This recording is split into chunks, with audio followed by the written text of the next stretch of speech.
Good looking group. We're live. All right, it actually doesn't matter as it populates, Destiny. We should just go ahead and start, because people late. So folks out there in social equity land, thank you for tuning in to, I believe it's module 11 now. There's over 20 hours of information, knowledge, and context sitting on the MITA website. And before that, I would encourage you to watch all the town halls as well that we did during the summer to meet more people and learn more about the Arizona industry. We have a lot more to come. We have 30 hours worth of social equity 1-hour express seminars this May. And you'll probably be watching this either today or I guess you can't watch it in the past or between May and August, September. And we look forward to providing you good information and good context to get forward on your cannabis journey. But without further ado, because I know he has to dip out, a great industry leader of ours has been supportive of MITA and allow us to do everything that we do through his support. I want to introduce him, and he's going to tell us a little about his experience and his company, Nate, Growers House. Awesome. Thank you so much. And it's great to be, on this panel. I mean, I know I'm basically just starting out. You guys probably carry it on from here. In terms of the social equity mentorship program, I'm a Latino, I'm 100% for it. And as far as what we do in the cannabis industry, we own Growers House, and it's one of the largest retailers and distributors of hydroponic and cannabis cultivation equipment in the US. And we're actually based out of Tucson, Arizona. And we ship to all 50 states, and we've even shipped to many other countries as they were getting started, like Uruguay, South Africa, and some of the other places like territories like Puerto Rico. But we supply some of the largest cultivators in the world, including, a lot of the multi-state operators and public companies, but we also supply people who are looking to grow 1 or 2 plants in their backyard. So we kind of run the gamut. We have around 16,000 products, so probably too many for our own good, but it allows our customers to have everything they need from one place. And we are also a direct manufacturer of over 300 items that we have under our own brands. So those of you who are interested in cultivating, we're always interested in helping you out, either save money or just grow better plants. And that's probably all I have for today. I'll let you guys get into it, but check out growershouse.com. Feel free to reach out if you're part of the social equity program or you're a licensed dispensary within the state and you're not doing business with us. Feel free to reach out to me directly, Nate Lipton, just nate@growershouse.com, and we'll take really good care of you. And without further ado, I'm gonna let you guys get into it. Take care. Nate, we really appreciate you and your network of resources and the experts that you have access to make an incredible asset to the state of Arizona and to the cultivation community nationwide. So I would encourage social equity applicants to reach out to you as they win or while they're planning, or anyone who's interested in subject cultivation. And I know you're going to have a special offer for these social equity applicants. We most certainly are. We're gonna take very good care of them. But yes, there will be a special program for them. So as this really starts lifting off, be in touch, and you're gonna get the Growers House White Glove treatment along with our local Arizona customers. And other than that, if everyone is looking to figure out what to do, check out our Cannacrib series on YouTube. A lot of people use it to figure out what are the best cultivators doing, in the US. And Copper State actually here was one of the episodes that we had. An amazing facility, and we got to show them off, and we're hoping to show off some more of our customers, the amazing things that they're doing. So cool. I'm glad you mentioned Cannacribs, because that's an amazing resource and people should be watching and learning and meeting as many people as they can. So Cannacribs is a great resource. Thank you. Yeah, absolutely. And Nate, we definitely want to get you back out there. There's been some really tremendous changes, and I think you would be really blown away, not to mention obviously breaking ground on the expansion for Greenhouse 3. So yes, I'll be following up with you for sure.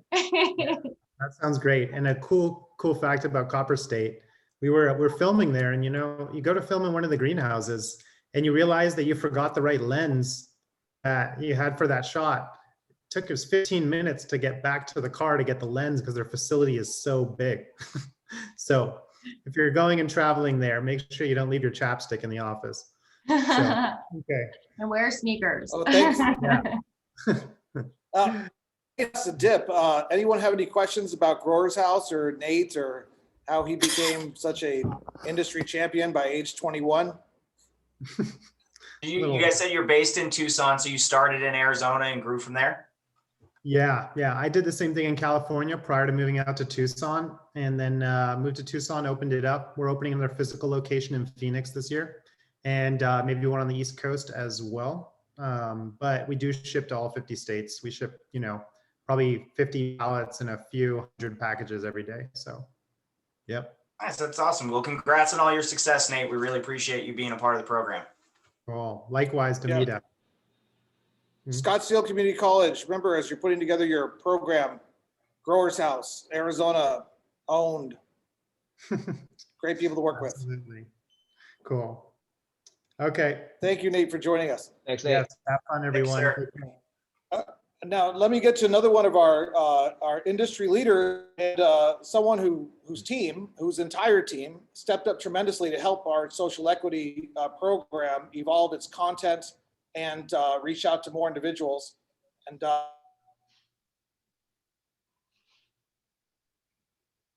got confused. Tom Zuber from Zuber Law, we're honored to have you here. Pleasure, Dimitri. I missed some of that, but I do believe that was a prompt for me, and it's a delight to be here. So thank you, Dimitri, and we're great fans of MITA.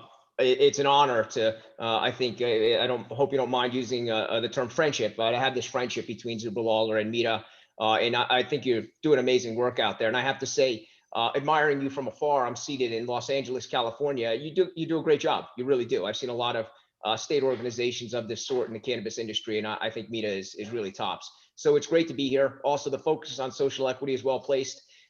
We are, folks may not know, but we're actually a minority-owned law firm, certified in all of that, and we have been minority-owned since our inception.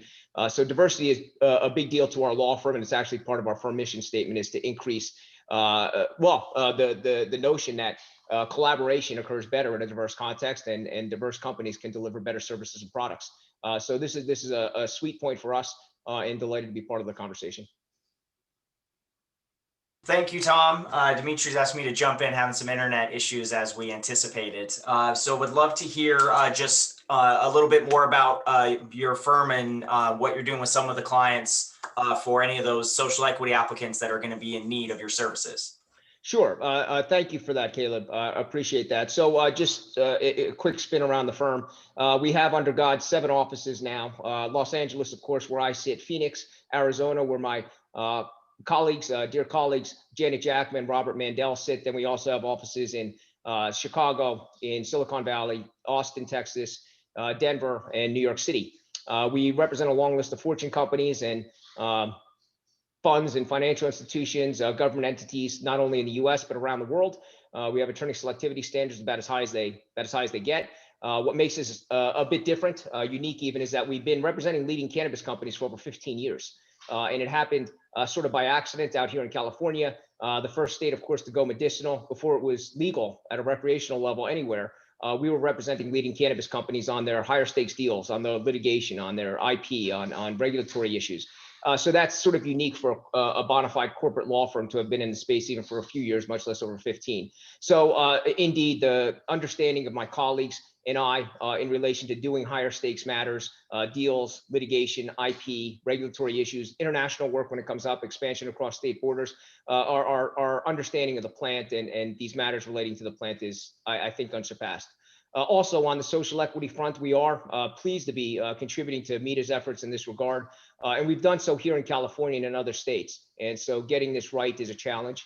And it's a worthy challenge. So I'm delighted to be part of that conversation. I do want to give a nod to Robert Mandel and Janet Jack, my partners. They encouraged me to get more involved in MITA. I'm very glad that they did so, but they've been really leading the way in terms of our participation in MITA and in these conversations. So thank you. Yeah, thank you, Tom. Yes, you guys are definitely a leader in the space, and definitely setting the trail and setting that expectation of knowing that cannabis clients need that solid reputation. You got to understand the industry, and you guys do. So definitely anybody looking in need, Tom's your guy.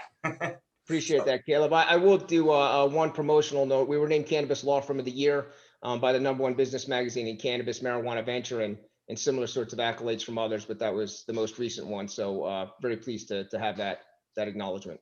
Thanks, Caleb. Well, yes, congratulations on that. It's well deserved, man. Well deserved. So, Thanks. All right.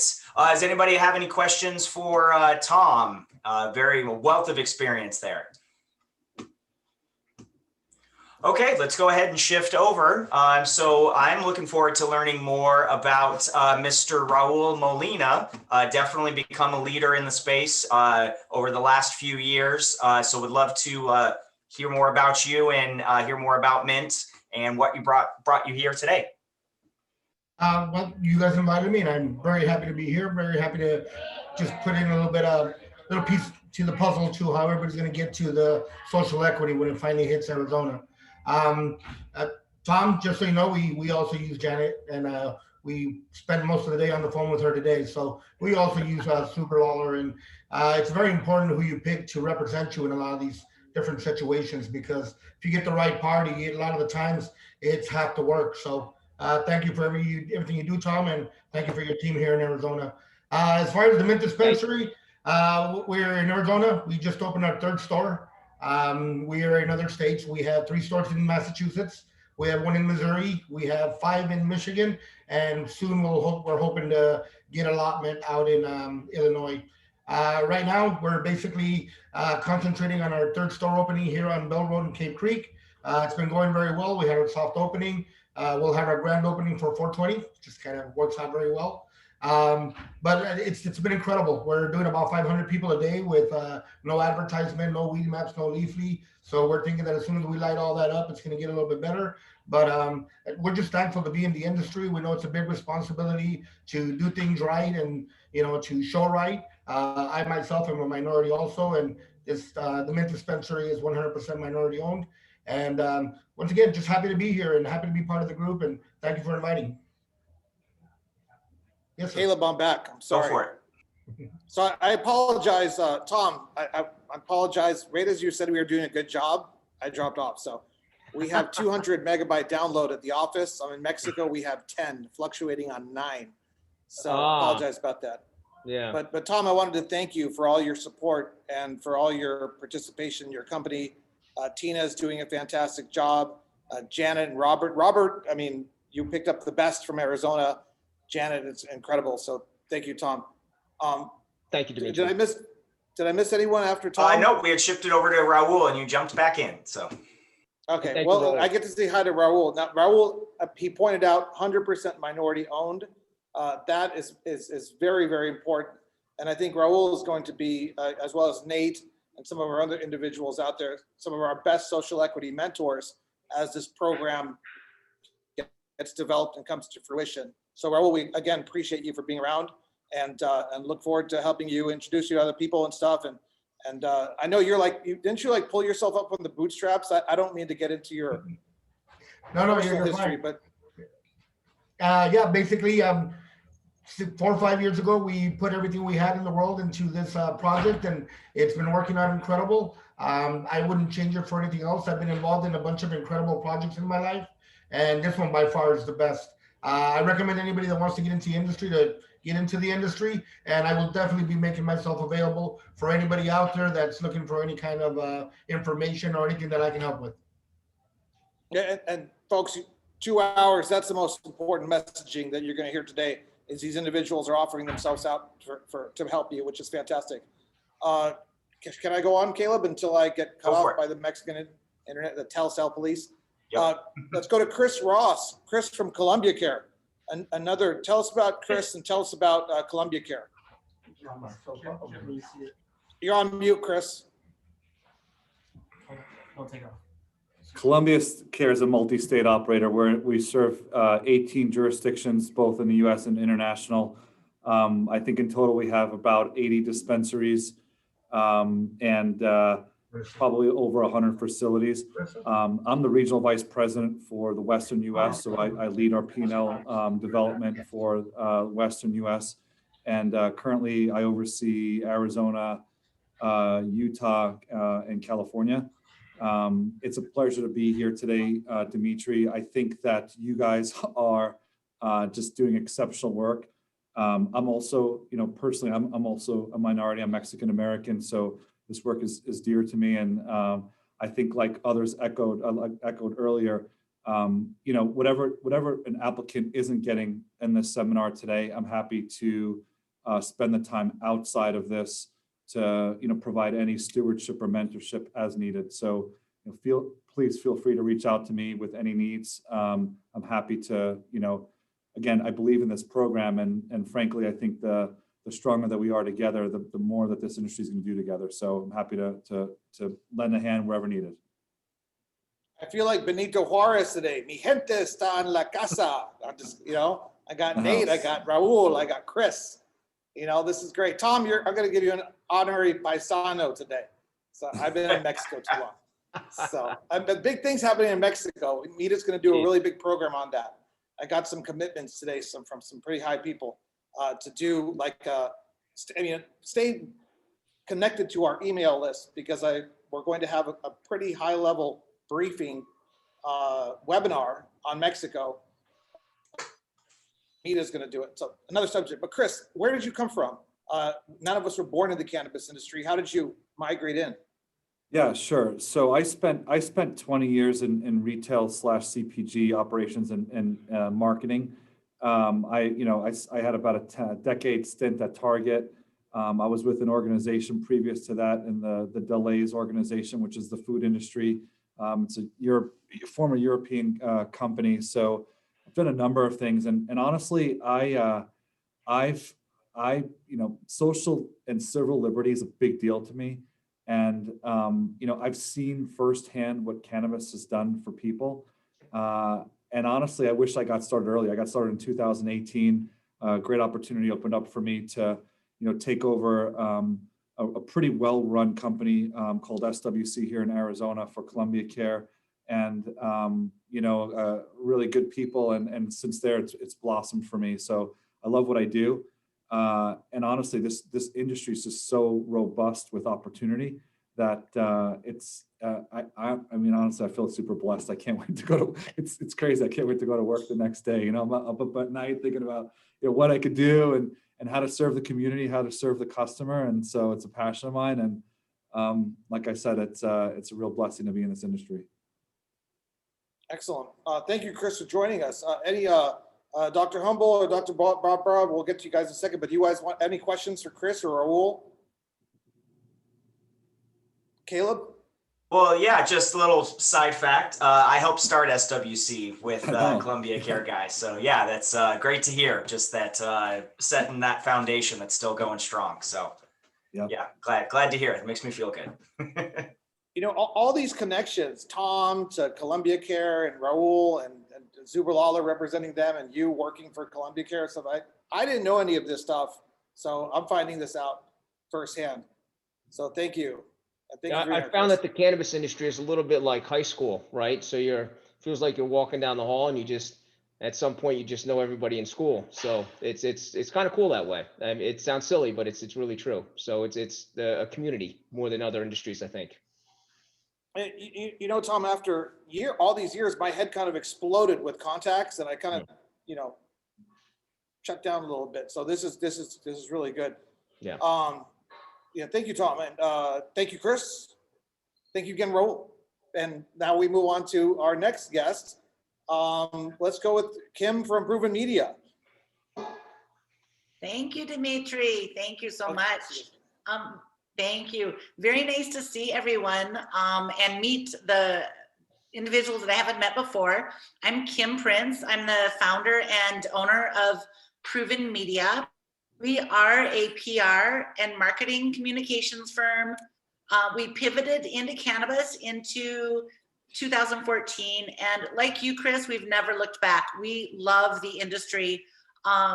Feel very blessed, for lack of a better word, to really be working in this industry. So We're super excited to be here today on this panel.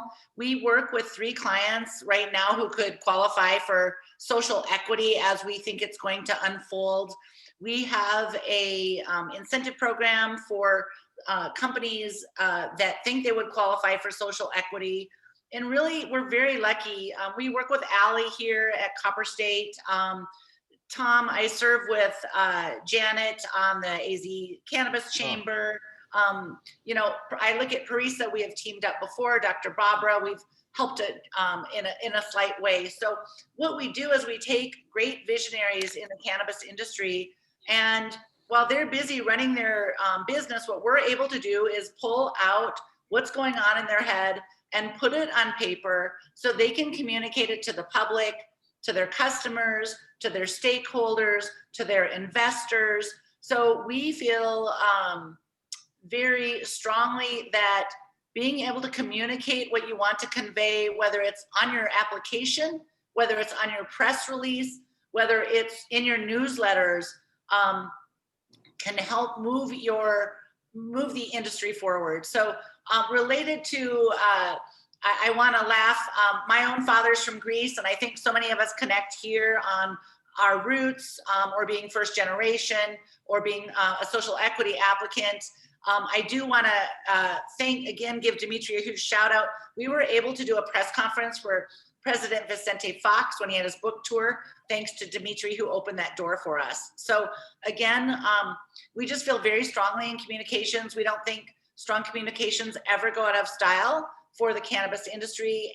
And we are honored to be on this panel to really help social equity applicants understand that whatever's going on up here, let's get it out, put it on paper, get it into whether it's a white paper or a biography, whatever it is, get your thoughts out and we can help you do that. So that's what we do. And anyway, huge shout out to MITA and Dimitri Downing specifically.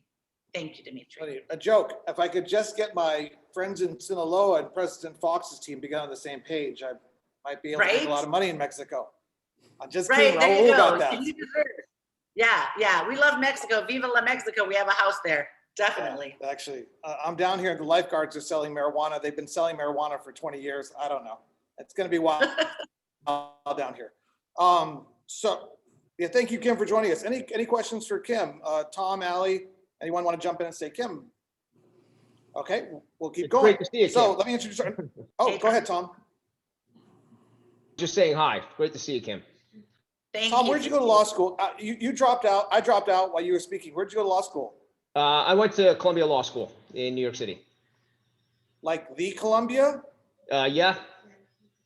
Yeah, it was a great place, and it has a reputation as being this very competitive place, and people are stabbing each other in the chest, trying to get the best grades, and it really wasn't like that at all. I mean, so many dear friendships there, and it was really, I mean, it was almost silly how well we got along. So it was a great place, had a great experience there. Nothing but great things to say about Columbia Law.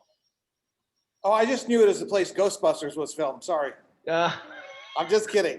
Yeah, that too. I'm just kidding. That's great.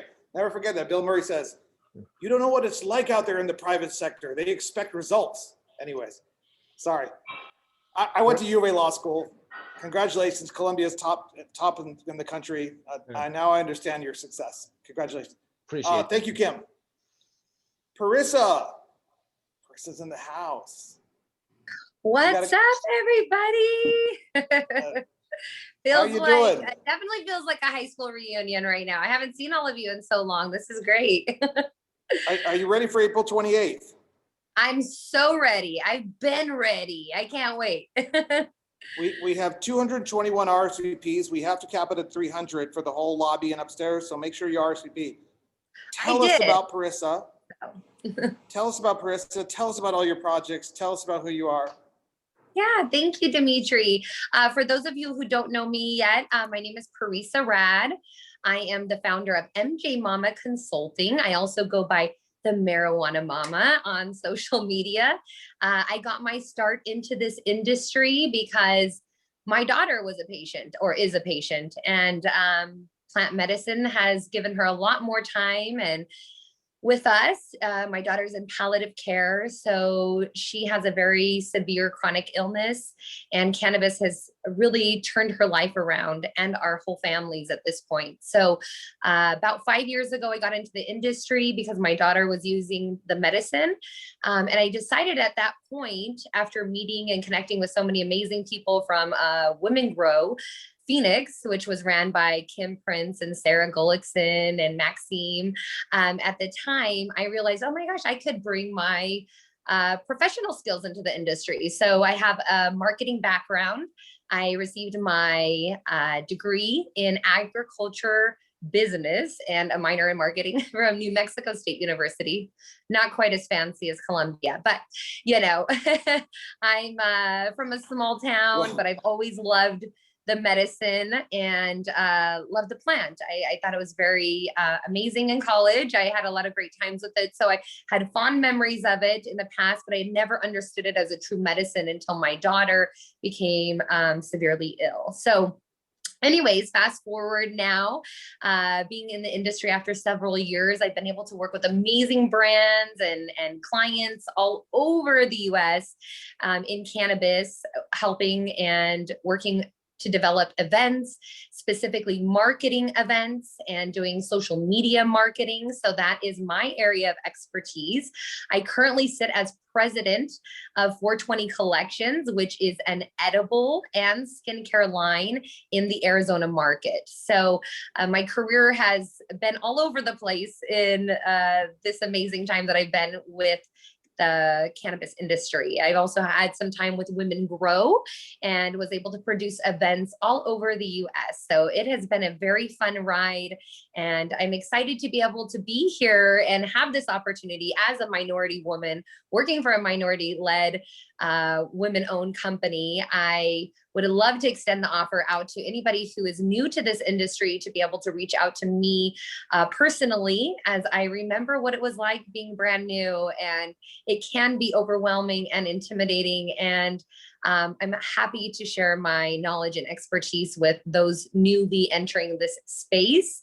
And I just don't want them to feel overwhelmed. Yes, it is a lot like high school, but it's a lot of fun too. So that's pretty much all I have to say, I guess. Very cool. And of course, everybody's email will be on the website. Anyone have any questions about Marijuana Mama or any other Parissa's projects? Yeah, free to Parissa, when jump are in. we having some in-person events? You got anything planned this year? I know we're all Yeah. eager to get back and mingle and network more. Yes, I'm so excited to get back out there. I'm definitely going to be attending MITA's in-person event next month. In addition, I am co-producing a series of intimate experiences with our cannabis executive ladies in the industry. The series is called Blunt Brunch, and I am co-hosting with my partner Adelia Carrillo, who is new into the Arizona market. She is the CMO of Event High, which is a ticketing platform for cannabis events. So we are producing these bi-monthly gatherings that are very intimate for now. And we look to expand these events to more of our community in the near summer. So Nice. Well, yeah, definitely keep us posted, and we can help to spread the word about those. Oh, well, thank you so much. I appreciate it. All right, well, thank you for joining us. Any other questions for Parissa? All right, well, let's move on to our next panelist and our next favorite individual from Copper State. Allie, you gonna come off mute? Hi, Dimitri. Thank you so much. How's it going? Are you Hispanic too? I'm not. My kind of like a European mutt, to be honest. Okay. So my last name, Marconi, everyone thinks I'm a lot more Italian than I am. My dad and my legal last name, so this is a little bit of like insider information that I'm sharing with a massive amount of viewers right now, but yeah, my real last name is British, so that's yes, I'm really way more British. I'm like 75% British, so you know, but also I'm born and raised from New York, so those two accents kind of compete against one another. So Arizona has really mellowed me out over the past 10 years. I would have never guessed New York. Yes, but so happy for New York today with the wonderful news about the legislation passing. Really historic. Yeah, I've truly had some moments today where it's like, wow, yeah, it wasn't legal then. So it's just so wonderful to see New York on that bandwagon and other states joining along, and really proud of Arizona with how fast we were to market. The New York Times actually was just out here and put together a wonderful article about recreational adult use happening in the dispensary space. So very cool. But I am the director of marketing for Copper State Farms. We have a 40-acre greenhouse up in Snowflake, Arizona. We also have a couple of house brands. We have our dispensary, Soulflower. We have 4 locations around the valley. Good Things Coming, an edible chef-made precision dose brand. Array concentrates, brand new to the market, has really just soft launched at the Soulflower location. So more to come on that, but very exciting. And then we have a great strategic partnership with DNA Genetics. We've done some great work in the greenhouse with them, just hunting and really understanding what works under those greenhouse conditions with their genetics. So that's been a really fun project. And how did you end up in the cannabis world? I wound up in the cannabis world. I came from the hospitality, food, restaurant world.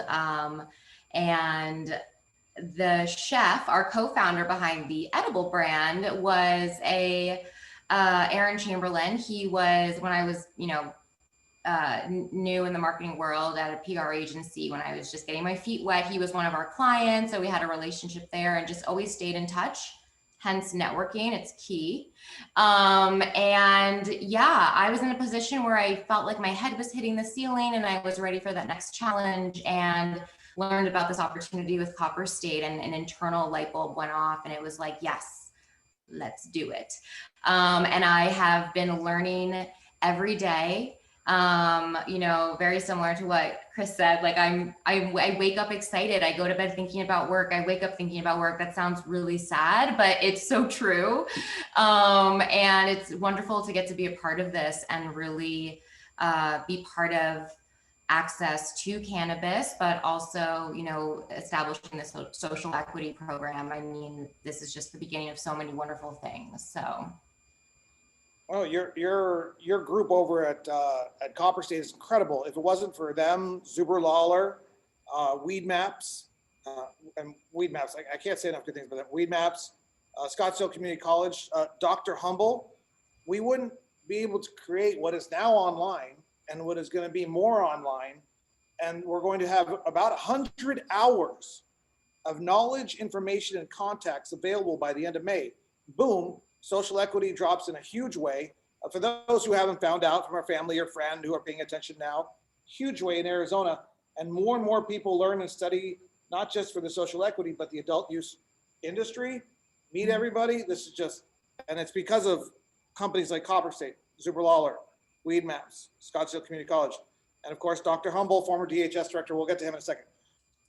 Thank you for being here. Thank you, Copper State, again. Thank you. So any questions for? You said you had just launched Array. That's a brand new brand. Yeah, Array, ARAE, concentrates. And the website right now, if you guys actually go check it out in a week from now, it's going to be an entirely different website. It's been a big project I've been working on all of Q1. So we're so close to launch. But you'll see just from what's live on the website right now, transparency with testing results is a #1 priority for us. Understanding terpene profiles and how it works with your cannabinoid system and what is that entourage effect that's created for you, right? Because it's different for everybody. What is the vibe that you want to create? So Array really paints that picture, and it really uses color to relay back energy, right? When we look at a certain spectrum of color, we feel kind of a certain way. So that's what we want to empower people to discover with the brand. Nice, nice. Well, I'm gonna have some more questions about that as we get into the presentation. So looking forward to learning more about that. Any other questions for Ali, Raul, Chris, Tom? Feel free to jump in. Okay.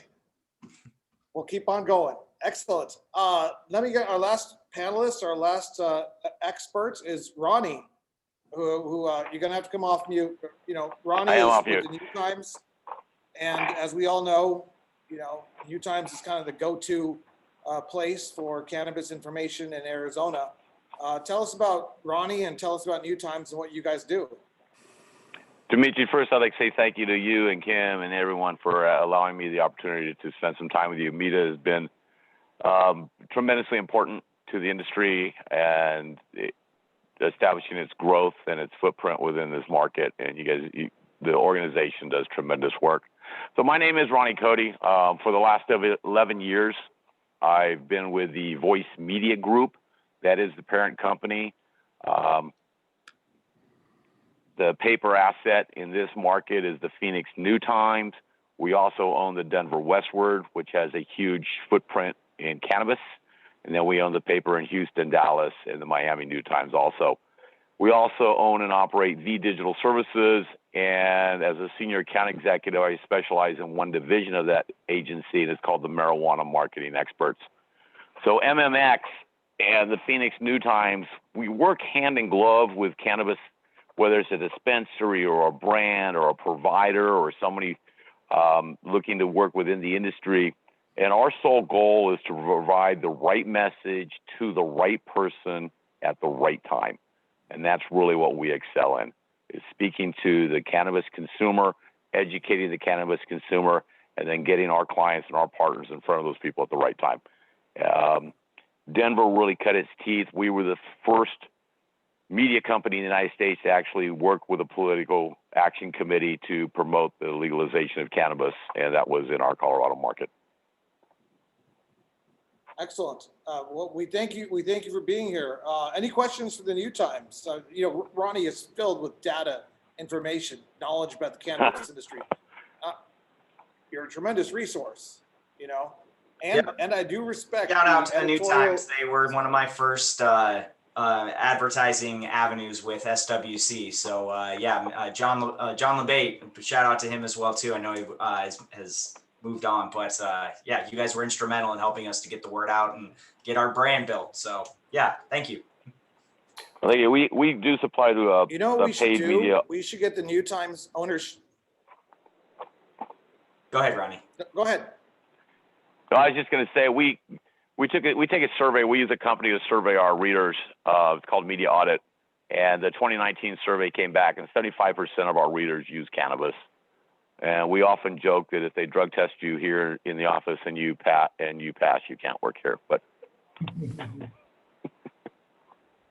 you know, we should get the New Times. We should get the New Times to run an ad, like a full-page ad, talking about this project, and you know, maybe they can donate an ad. Well, we're going to talk in the morning anyway. We'll bring that up tomorrow. We'll talk about that also, Dimitri, in the morning. Yeah, okay. No, I'm just saying we could put all the panelists on there. It's social equity. It can make it really cool. But yeah, and and when I look at your panelists, I know Ali. I work with Ali. I speak with Kim several times a week. We have a relationship through one of our other representatives here with SWC now. So we've been instrumental in getting the message out. Our editorials team has consistently been on the side of disseminating positive information about cannabis and getting the message out about adult use and timely stories. And you have a great firewall between advertising and editorial. I really respect that. I'm a specialist in breaking through that firewall, but you guys really keep it. It works out well until they say something about somebody that's not as quite. I mean, we are an equal opportunity hater on the editorial side occasionally. So I often hear, God, I'd love to get a story, and then they get a story and they don't like a comma or a period, and all of a sudden I'm the devil. Well, the cannabis industry appreciates new time support, and you are a tremendous expert and a tremendous resource. So now people know. It's incredible, I mean, how this works. So when people watch this in September and they win a license, they're like, oh, I got to call Ronnie, got to figure out what's this and what's that. You know, so it's really cool. Thank you for being here, Ronnie. Any questions for Ronnie? Dimitri, it's Kim here. I just have one quick comment. I think one of the box that Ronnie gets put in is it's new times, but truly his digital offerings through the Voice Media Group, through Marijuana Marketing Experts they blow me away. So if you're calling Ronnie, don't just think print. Those digital options are like mouth-watering. They're so good. Yeah, the cannabis space is really interesting because it's not federally regulated. A lot of the larger players paid Google ads, Facebook ads. A lot of that isn't an option. So we have a division within our company that focuses solely on delivering highly targeted digital assets to cannabis users. And we know they're cannabis users based upon their activities, the fact they visit dispensaries. So it's highly, highly targeted, which is really about not casting a broader net, but actually speaking directly to individuals that you know are cannabis consumers. Excellent. Well, thank you, Ronnie. Tom or Chris or Raul, any questions to Ronnie? I want to thank Ronnie. New Times, we were named 2017, 2018, and 2020 Dispensary of the Year. So Well deserved. thank you, sir. What? I think you're working with our marketing director right now, and we're about to jump on with MMX and start doing some stuff with them too. Thank you. What happened in 2019? I don't know. That was the only year I had. The plaque may be here. I don't know. I'll look around. 18 or 20, and I won it. And when I advertised, I didn't win it. So that's a good thing. Yeah, that's how you learn. You figure out why 2019 didn't work out. So, okay, I think I got all of our panelists: Ronnie, Ali, Marijuana Mama, Chris, Kim, Tom, Raul, superstars out there in the industry. Real quickly, I'll take 30 seconds. Our moderators, our facilitators, the people working behind the scenes to make all this stuff happen. Dr. Barbara from Scottsdale Community College, say hello. Any questions? You're here with superstars of the cannabis industry. Anything you want to say? Oh, hi, I'm Barbara. I am the lead faculty of our cannabis business program at Scottsdale Community College. We just started in January, our first round of classes. They're online, they're 8 weeks. Anyone in the country can take them. And really excited, we're doing a couple of things. One, we're training students for the workforce. We're also providing customized training for any cannabis related industry. So if you want to train someone in cannabis accounting, etc. We have a professional development series for cannabis industries. If you want your your employees to learn more about marketing or PR, so we can do some specialized programs. And we are developing a 4-credit program right now to add validation to the industry. And then the last thing is that we have a social equity program where we're having donors donate to us so that we can help fund the course fees and the cost of the courses at Scottsdale Community College. So we're really excited. Would love to chat with all the superstars on the panel and work with you in the future. I'm going to put my email in the chat, but it's 420business@scottsdalecc.edu. You know, before Dr. Humble goes on, I love telling the truth. I love just laying stuff out there. Dr. Barbara and I met. She heard about this. We designed this thing. She's planning on doing a cannabis course for 10, 20 years. She's challenging her administration. She gets to the provost. She gets things done up there at Scottsdale Community College. Great. That happened last fall. Twice in the last 8 years, I have met with the senior leadership of University of Arizona, and they did nothing. And so you're going to have this amazing program, this amazing access, amazing information, amazing people to help, hey, Chris, we're doing a course. Would you like to be a guest speaker? Hey, Raul, we're doing this. You have all this access because you stepped up and you led the way. And those guys, including the president of the University of Arizona, just dropped the ball, but we won't go there. And Dr. Humble, you don't have to comment on that. So with that being said, if anybody wants to know more stories, I'm an open book. Dr. Humble, You want to quickly say hello? Thank you for blessing. Hi, thanks, Dimitri. Hi, everybody. My name's Will Humble. You've been asking people how they get into this industry. I got in here. I was thrust into this industry unwillingly back in 2010. I was the director of the state health department when the voters approved the medical marijuana program. And we implemented the program. And quite honestly, it was among the top 3 things that I enjoyed the most while I was in that director position. So so what I'm doing here on this is, so we built the regulations for the industry on the medical marijuana side, which basically translated into what we have for adult use. State Health Department basically block, copy, pasted a lot of the regulations. And so what we built back in 2011, when I was in that director position, is really what you have today, is this program. So my role throughout the rest of this year is to keep an eye on the social equity program at the Department of Health Services. And when they open the docket, when they start the rulemaking, I've got really a couple roles. I'm going to read the rules and and as they go through the process, try to translate that for all of us so that we understand where they're going better. But importantly, we're going to try to influence the outcome. We're going to do some advocacy when those regulations come out to ensure that they capture the intent of what the voters approved just a few months ago. And that might be a hard lift or it might be easy. We don't know what the state is going to do when it comes to those regulations, but I think it's going to be fun. And again, I love being on the policy end of things, and that's where we're headed. We're going to try to build a good policy so that the social equity regulations that the state implements capture the intent of the voters. And that's what's important to me.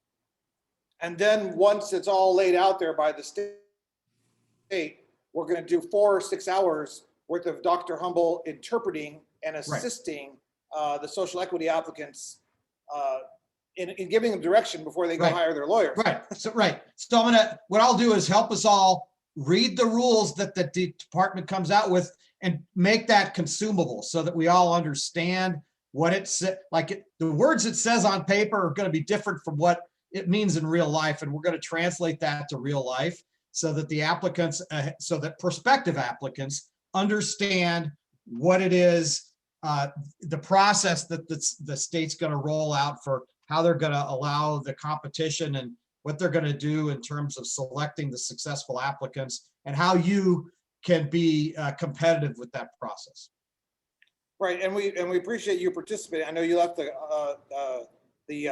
department a few years ago, and you haven't participated in any cannabis-related projects, and you like the vision of this one.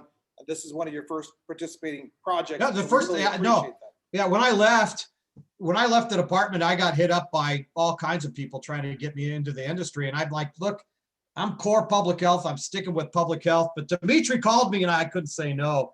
And plus, I like this because it's policy, man. And that's what I'm interested in, policy. And that's what this whole year is going to be about, is building a policy that's consistent with what the voters approved when it comes to social equity.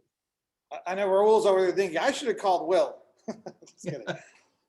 Well, I don't know. And by the way, Dimitri, I remember when you were going to meet, I think you were meeting with, what was it? The senior vice president of U of A. It was Garcia, Dr. Garcia, wasn't it? No. It was the president of U of A. I remember you had a meeting with the president, not this one, but the previous president. And they missed a real opportunity. Yeah, they missed an opportunity. I have a 60-page proposal that my team put together. I put it on his desk. He looked at it about a year ago. He didn't do anything. There's people will, whatever. It's the truth. Anyways, sorry guys. Don't mean to shouldn't talk about that. But thank you, Will, for being here. Thank you. And again, Zuberlawler, Copper State, Weed Maps, Growers House for this module, Scottsdale Community College. If it wasn't for your guys' financial support of MITA, we wouldn't be able to provide this information, provide this package. Yeah, it's a bird's eye overview. Dr. Humble's not going to have the answers for the applications. Just like Ronnie's not going to be able to give an entire marketing plan today, but it gives people a little bit of ideas of what they're looking at. And if it wasn't for the sponsors like you guys, we wouldn't be able to to do this and give out all this free information.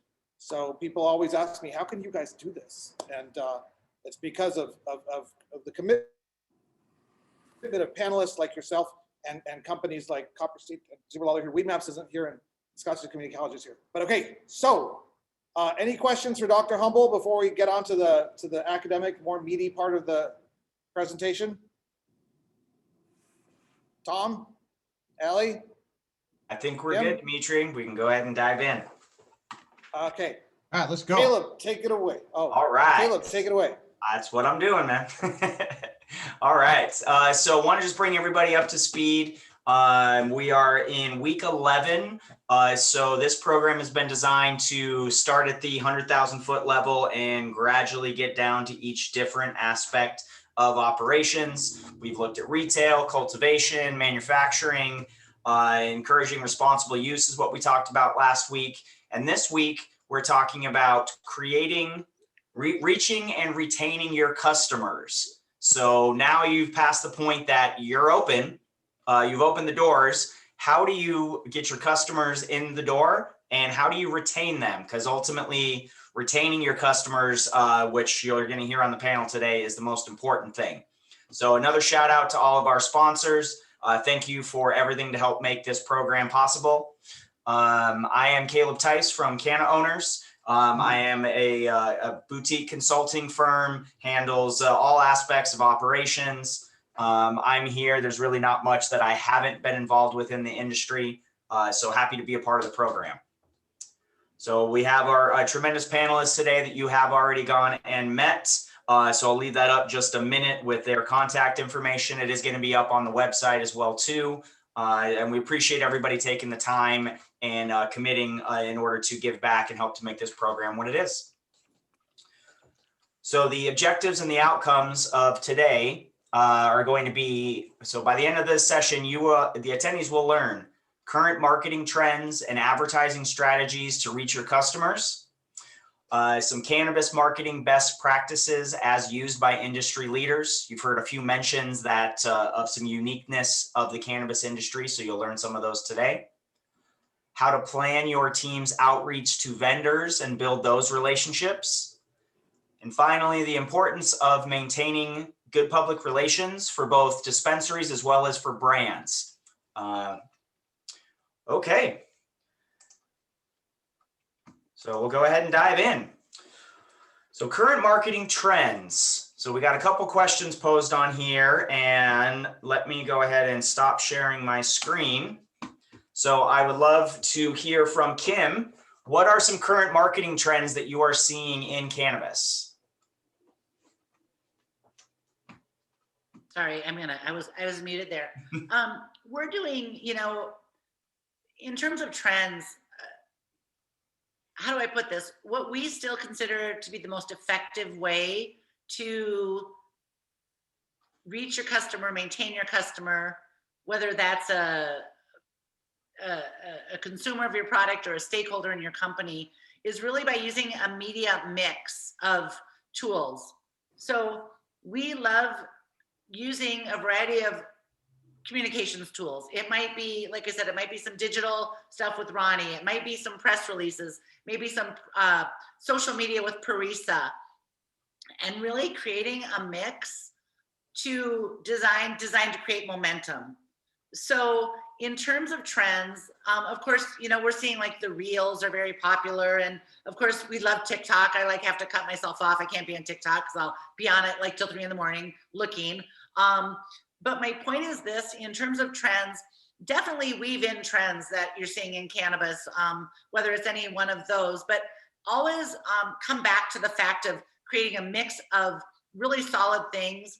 Pick three things from that toolbox, combine them, do them consistently, and then you'll start to create momentum like a wave and it will start to take off. So we, in terms of trends, you name it, it's trending, but getting back to really creating that media mix of a multitude of marketing tools tends to be most effective. Gotcha. So there's a lot of options and really tailoring and focusing is kind of what I heard from that. Yes, absolutely. You know, this is the beauty of marketing today. You can go broad to narrow. Like, we're getting people on the cover of magazines and getting, 5 or 6 page feature stories on them. But then we don't want to also forget about getting some digital. And again, I keep going back to Ronnie, but some of the things you can do with digital marketing in terms of device ID, geo-fencing, man, you can really target whoever you want to target. So thank you, Caleb. I guess, just to step back, just making sure that you really understand who your target is, who your primary target is, who your secondary target is, and then really focusing in on them. Because if you do try to reach everyone, or you say like anyone can use marijuana, so it's really everyone is our target, that's probably not going to be your best bet. Hone in on your target and try to be consistent at reaching them. Got it. Thank you. Thank you. So I want to pose the same question to Raul. With having multiple dispensaries and in multiple that you've definitely had a lot of expansion and in different markets. What are some trends that you've used, and how does that compare between your various locations? You're on mute, buddy. Sorry about that, guys. Every location does have a slightly different audience. So just like Kim was saying, it's very important to know who your audience is and who you're trying to get into your stores. One of the biggest things we do at the Mint that's worked very well for us has been billboards. Being an outdoor and being an out-of-home advertising has done very well. Now we're finally starting to start heading a little bit towards the digital. We're in talks right now with MMX to start doing something with them. That's something we hadn't done in the past just because it was very, it was a lot of things were being blocked as far as our efforts of what we were trying to go out and do. And some of the stuff that we were paying for wasn't really translating in the cannabis field. But that's finally coming around. We at the Mint Dispensary, one of the biggest things we focus on for customer retention is our social media. And the biggest thing is we have an overabundance of employees within each of our stores. That's one of the things that you could take advantage with 280E.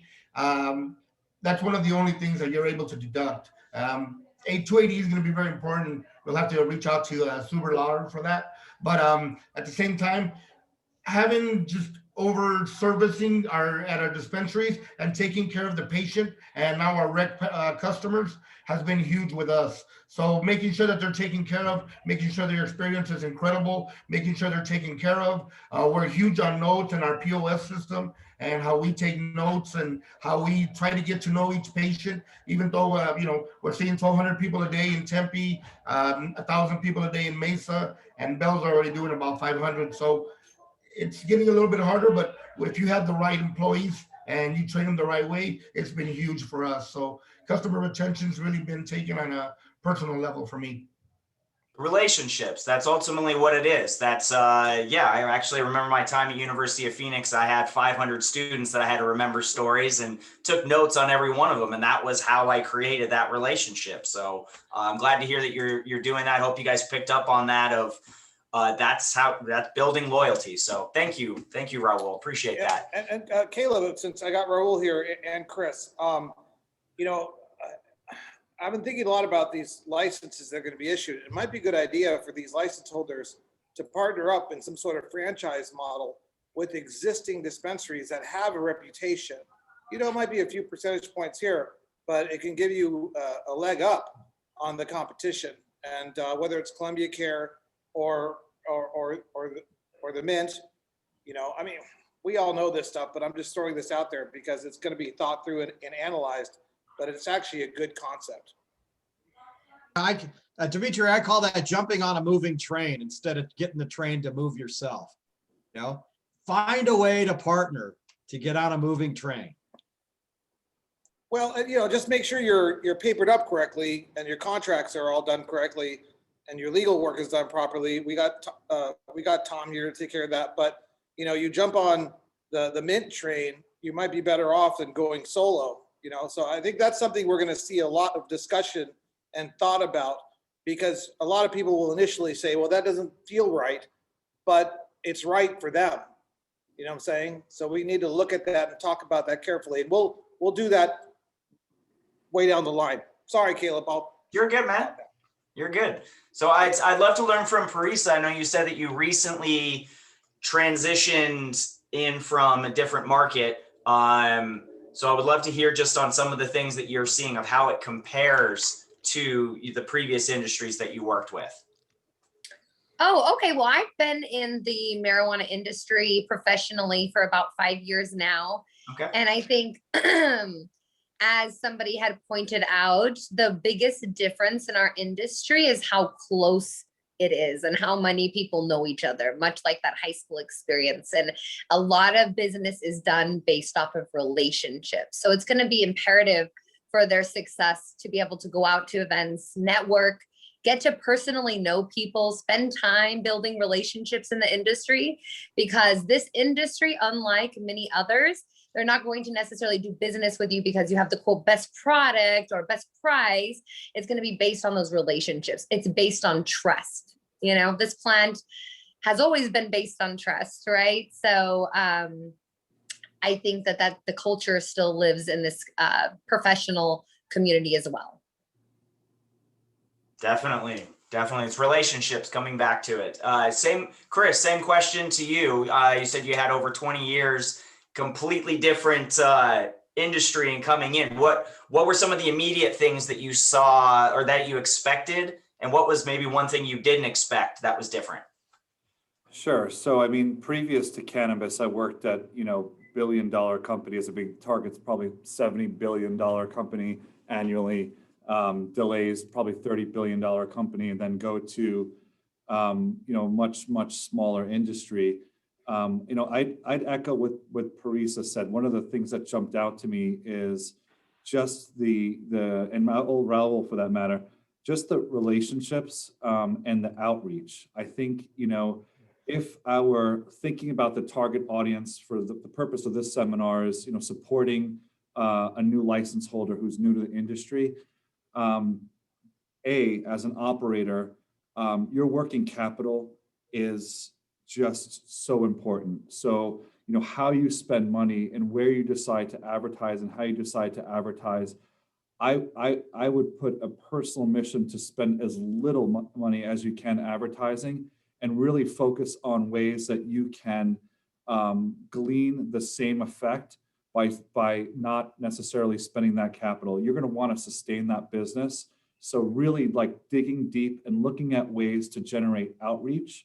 And that could come in a lot of different ways. You don't necessarily need to spend money to do outreach. So if it were me, I would be highly selective about your staff, so they are going to see every single one of your customers. And so when you're looking at your staff, like in a consumer-centric way, why are they there? Obviously everybody works for a paycheck, but when you're really thinking about the emotional bonds with your customers, why does your staff choose cannabis? Why are they choosing you? And really thinking about, at a minimum, you're going to want your staff to love their purpose in the industry, and that is providing people solutions, right? Cannabis does a lot of things as a plant. We've heard it's hundreds of benefits, whether it's pain or appetite control or inflammation, epilepsy.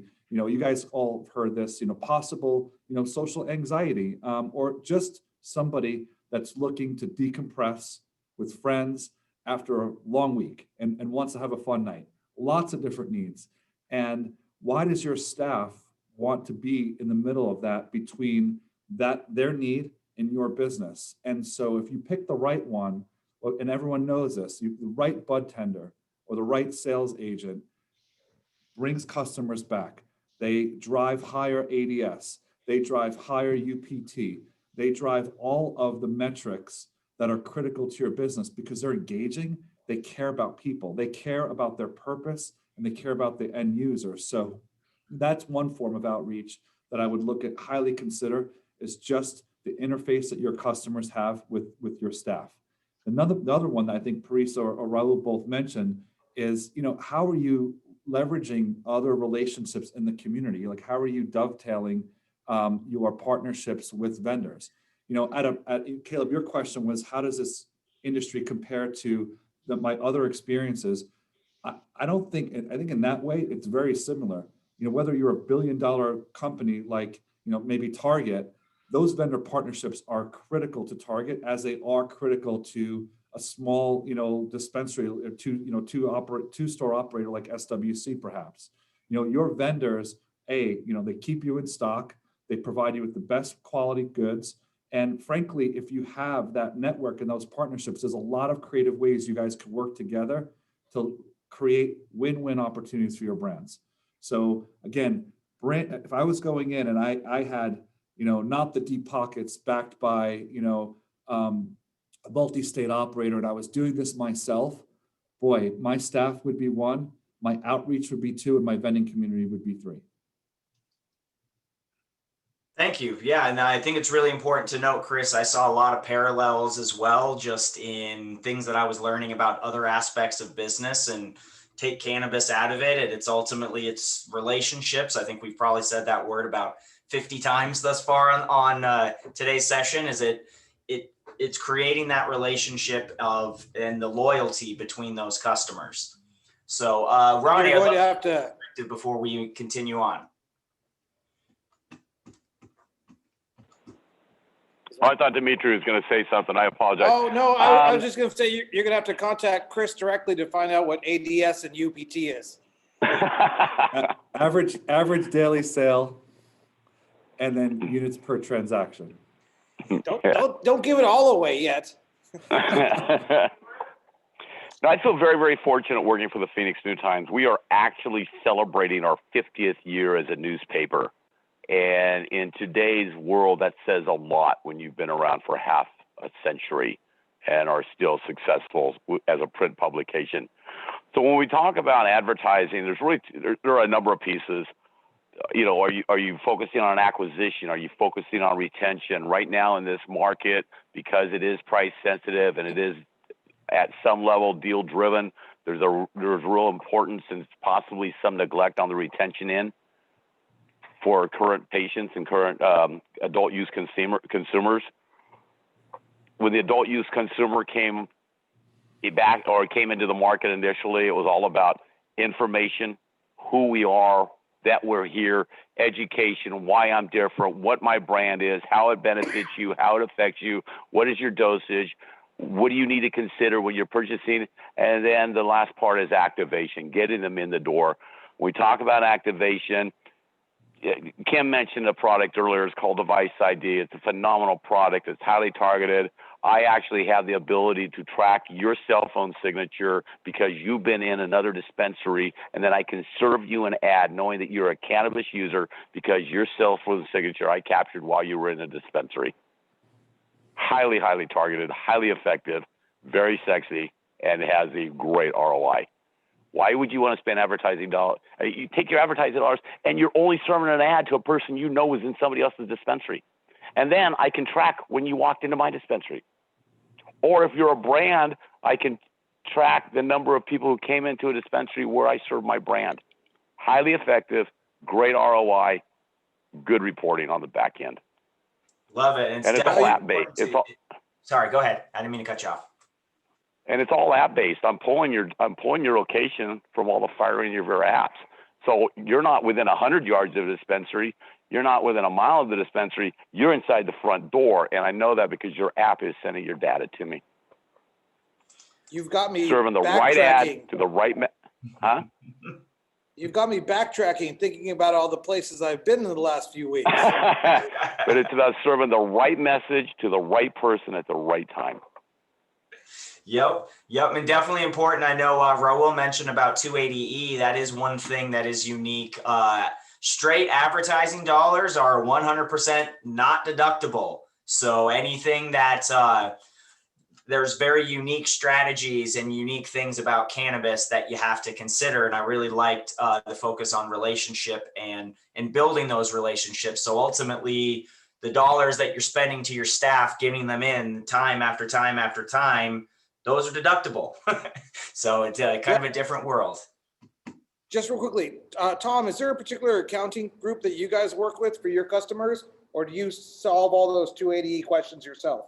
Well, of course, we do the legal aspects of Dimitri of that work, but we often do work with our friends in the accounting industry, and there's a number of firms that have been active in the space, and frankly we work with all of them. So some of the ones that we like best are MGL is a good colleague of ours. Cone Resnick, we're good friends with those folks. Also, FTI, good friends with FTI. In fact, we're doing an annual report on cannabis with FTI together with Global Go, our cannabis consulting affiliates, and that's been a very good process for us. So there's a lot of talented folks. Singer Luwak is also in the space, and they do a great job. And finally, Rebel Rock is out there in Phoenix, and we're good friends with them, and we think that they're fabulous. They're really some of the most impressive accountants we've met in the space. You did exactly what I was hoping you would do, just give more points of contact. So thank you. Yeah. It's a very dynamic area and people need to know and understand it. And as it changes and transitions, a lot of law, a lot of accounting, but it's necessary. And always changing, I think, is as the IRS puts out new guidance each year and things slightly tweak. So definitely important to have those experts and knowing where to get in touch with them. Caleb, Kim jumping in here. We also have Josephine on the call with us, Josephine Giordano. She heads up the cannabis task force. I think they have at least 5 accountants for Beach Fleischman. They're a local accounting firm, Arizona-based accounting firm. Josephine's quite active as a participant in the MITA panel, so I want to give her a shout out. I see she's in our audience. She's very, very specifically high-level accounting, forensic accounting, all those things that scare me when I think of it. That's what she. Well, yes, we need more in the space. There is always more need for knowledgeable expertise when it comes to the accounting side. So definitely glad to hear there's more people in the space. So we're going to go ahead and we move have on. them doing a 1 hour deep dive.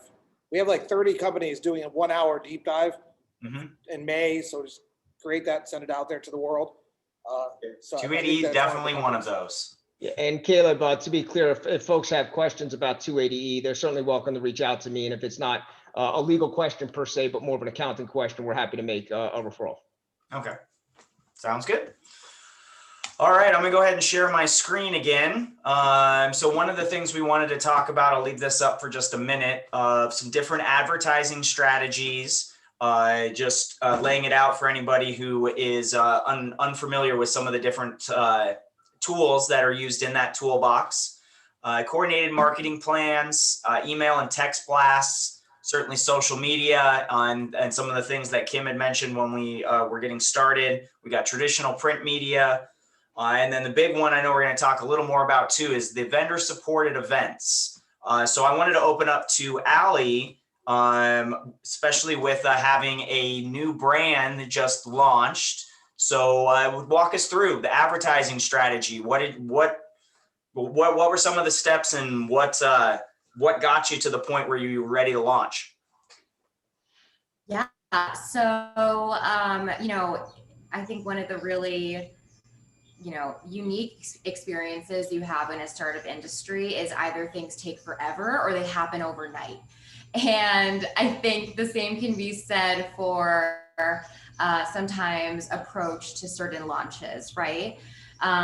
Really how I like to approach launches or go to market campaigns is, at least from an advertising perspective, having time, whether it's 2 weeks to a month, where we could really tease this message. I think that creating the right amount of digital noise about what you're going to be launching is super important. Like, start building followers on Instagram, start building your database as soon as possible, get that coming soon message out there. And once whether it's been live for 4 weeks or 6 weeks, I always try to have a coming soon message never live longer than 6 weeks. Ours has been a little bit longer than that. But the good thing is we've been able to keep a relatively consistent stream of the array concentrate at the 4 Soulflower locations. But we are on the farm level and in the lab are very close to opening our own hydrocarbon lab, as well as a dedicated live rosin production space. And I cannot wait for that, because The reason that we are unable to get product into more dispensaries is because there really is a rigorous release QA process with this brand. Like, it truly is, while it's coming out of Copper State, which is not a boutique company, this brand, this product is very much being treated like that. So to take it back to kind of that go-to-market plan, having time to really build the message, get people to understand what it is they need to be asking about. And then, now available launches have just looked really different in the past year. So I think kind of inching our way back to making bigger and bigger splashes as more and more people get vaccinated and, are more things open up left and right. So I always think throwing a party is a good time. But I also think setting yourself up for success, like being prepared, having your assets in place. Like, I love Array Concentrates so much, even though it's still very much a baby who hasn't, really seen the world yet. Because it's the first brand coming out of Copper State where we really said, okay, we have our displays, we have our print collateral, we have our digital collateral, we have our fridge displays and a beauty fridge, small mini wraps, and it's all really lined up. So, a partner like the Mint can just say, cool, we can just check every box. It's not like drips and drabs and here's this and here's that. And 6 months later, you get the full package. Like, when we launched to wholesale, it's very much my goal to have it so that our dispensary partners have everything they need to tell that story of the brand, because there is some really lovely storytelling there.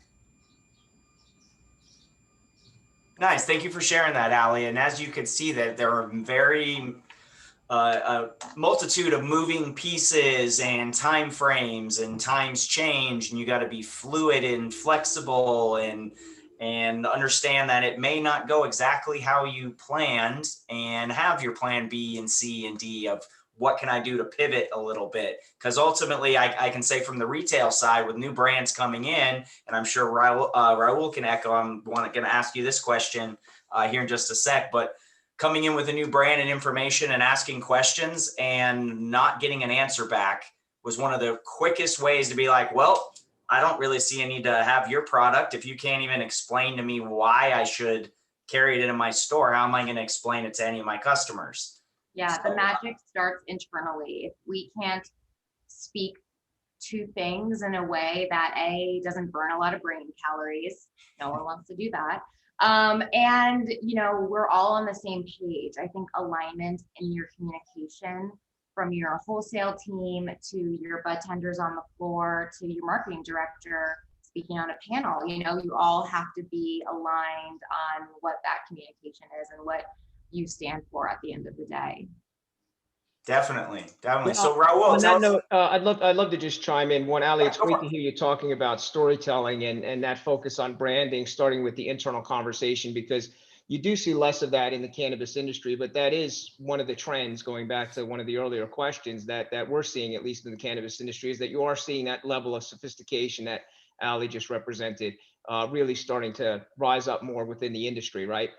So that's wonderful to hear and wonderful to see. I think one of the other things that we're focused on here at Zubra Lawler is using prohibition itself as a tool, as a leverage point to obtain competitive advantages, right? So there's a tendency to look at the law and obstacles in the law and to say, well, that's a bummer and it just makes things tougher, but it really doesn't have to be that way. And oftentimes it's actually a huge advantage, because really what it comes down to is an opportunity to navigate the regulatory terrain, the emerging regulatory and legal terrain, including as relates to marketing, with greater dexterity than your competitors. And if you can do that, it becomes a wonderful gift, right? So in fact, to punctuate the point, prohibition itself is a gift.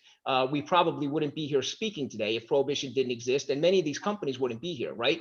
So it's a truth that prohibition to some extent has been a gift, and I want prohibition to end, because I think the plant can change the world, and I think it can change this country and alleviate the human physiological condition. So of course I want that to happen, but in the meantime, I think it's important to look at embracing the gift. And so when it comes to marketing, how does that translate? Well, first of all, for instance, in regard to what you can and can't say in advertising, right? So right now there's a notion, I can't say this, I can't do that. And it's correct on the surface. But when you delve beneath the surface, the question is, how can I put myself in a position where I can make claims about what my product can do?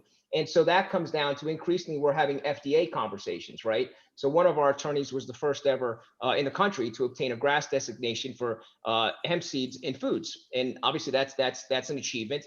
But we're seeing more and more of those conversations now where you can actually get the FDA ostensibly to approve these products, and perhaps even, and we think it's a conversation that's ripe. And in fact, we're having these conversations now. You can actually obtain new drug ingredient approvals whereby you can make reasonable claims. You can't say cannabis cures cancer. That's going to cause problems. That's a drug. But you could say, for instance, with an NDI, with proper constructive approvals for constructive claims, you can say helps you sleep better, or you could say perhaps provides greater energy, and so on and so forth. So you can imagine the competitive advantage of coming out to the marketplace with a product, a hemp product that's been approved by the FDA, and that and whereby these reasonable claims have been approved as well. So again, it's a huge opportunity, I think. And the question is, that's one of many examples. Another example is trademark protection, and federal trademark protection at that. There's a horrible rumor going around that you can't obtain meaningful federal trademark protection for cannabis brands in relation to products that matter. That is a horrible rumor. It's not true. You can do it. It's very complicated, but you can do it, and our clients have done that. And so with the privilege of being able to offer meaningful federal trademark protection, obviously the long-term valuation of cannabis companies opens up and becomes clearer. So those are just two examples, but there are many, many examples. And again, I think the seminal note here is, in a marketing context, prohibition can be a huge gift, because this prohibition affects everybody. And if we're able to navigate that regulatory terrain with greater dexterity in terms of marketing the value of our products and our brands to consumers, that's a gift that should be opened. Yep.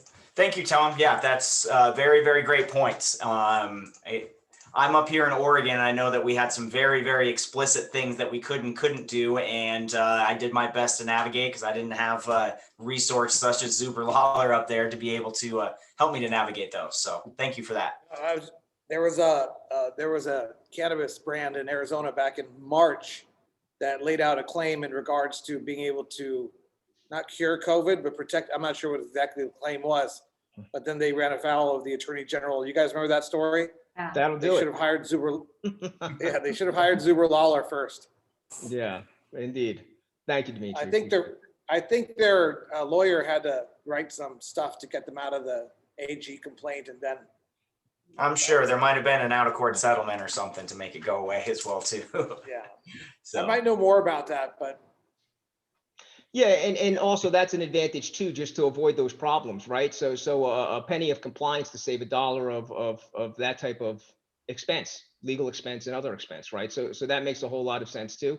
And it really does make a difference, and that's really starting to pay off. The returns of the companies that have been most compliant, and by the way, that includes, I'm privileged to say, our clients on this Zoom, including Columbia Care and Copper State and Mint, just really folks that really take compliance seriously, and the benefits of that are going to increase as we move closer and closer to the end of prohibition in the United States. So it's wonderful to see that happening, and it's been awfully fun to watch the cannabis industry mature like this, and to watch these leaders in the industry dominate.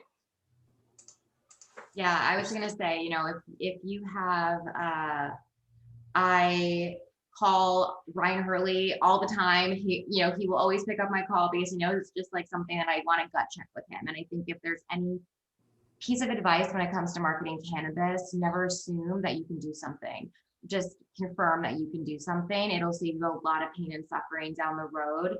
And whether it's, if you don't have access to counsel, I'm sure there's so many resources that are vetted and trusted that you can rely on to help kind of, give you a little bit of guidance as it pertains to your state. To Caleb's point, every state is very different. And that's another thing to note too, that until that federal legalization happens, I mean, we're still going to be dealing with these very individualized states. And it saves you bad press, not just legal trouble, but bad press and poor public relations, which, I hope everybody out there who becomes a member of this industry understands that this is an industry that still has a lot of growing an advocacy to do. And every step backwards, like that one where the COVID claim kind of just was thrown out there to sell, is a step in the wrong direction. And they know that. And I mean, I love the guy personally, but you know, you can't do that kind of stuff. And we need to share that message with others. But sorry. No, that's very important to hear, is making sure that you're comfortable in any of the claims that you're making. And if you're not, you better double check and get the right sign off on it. Otherwise, yeah, you're going to be paying for it in the long run, because reputation, I think, is everything in this industry and it's incredibly important. So I want to go ahead and we're going to dive back into the presentation. Just kind of show a couple of things here on some of the cannabis marketing best practices, different things as the industry has evolved over the last few years. Loyalty programs, daily deals and volume discounts, something that is pretty consistent across the board in every market that I've seen. Vendor promotions, doing customer appreciation days, and industry appreciation days, something that I know I've seen out here in Oregon and has been happening in other places as well too. So I would love to get Raul's perspective.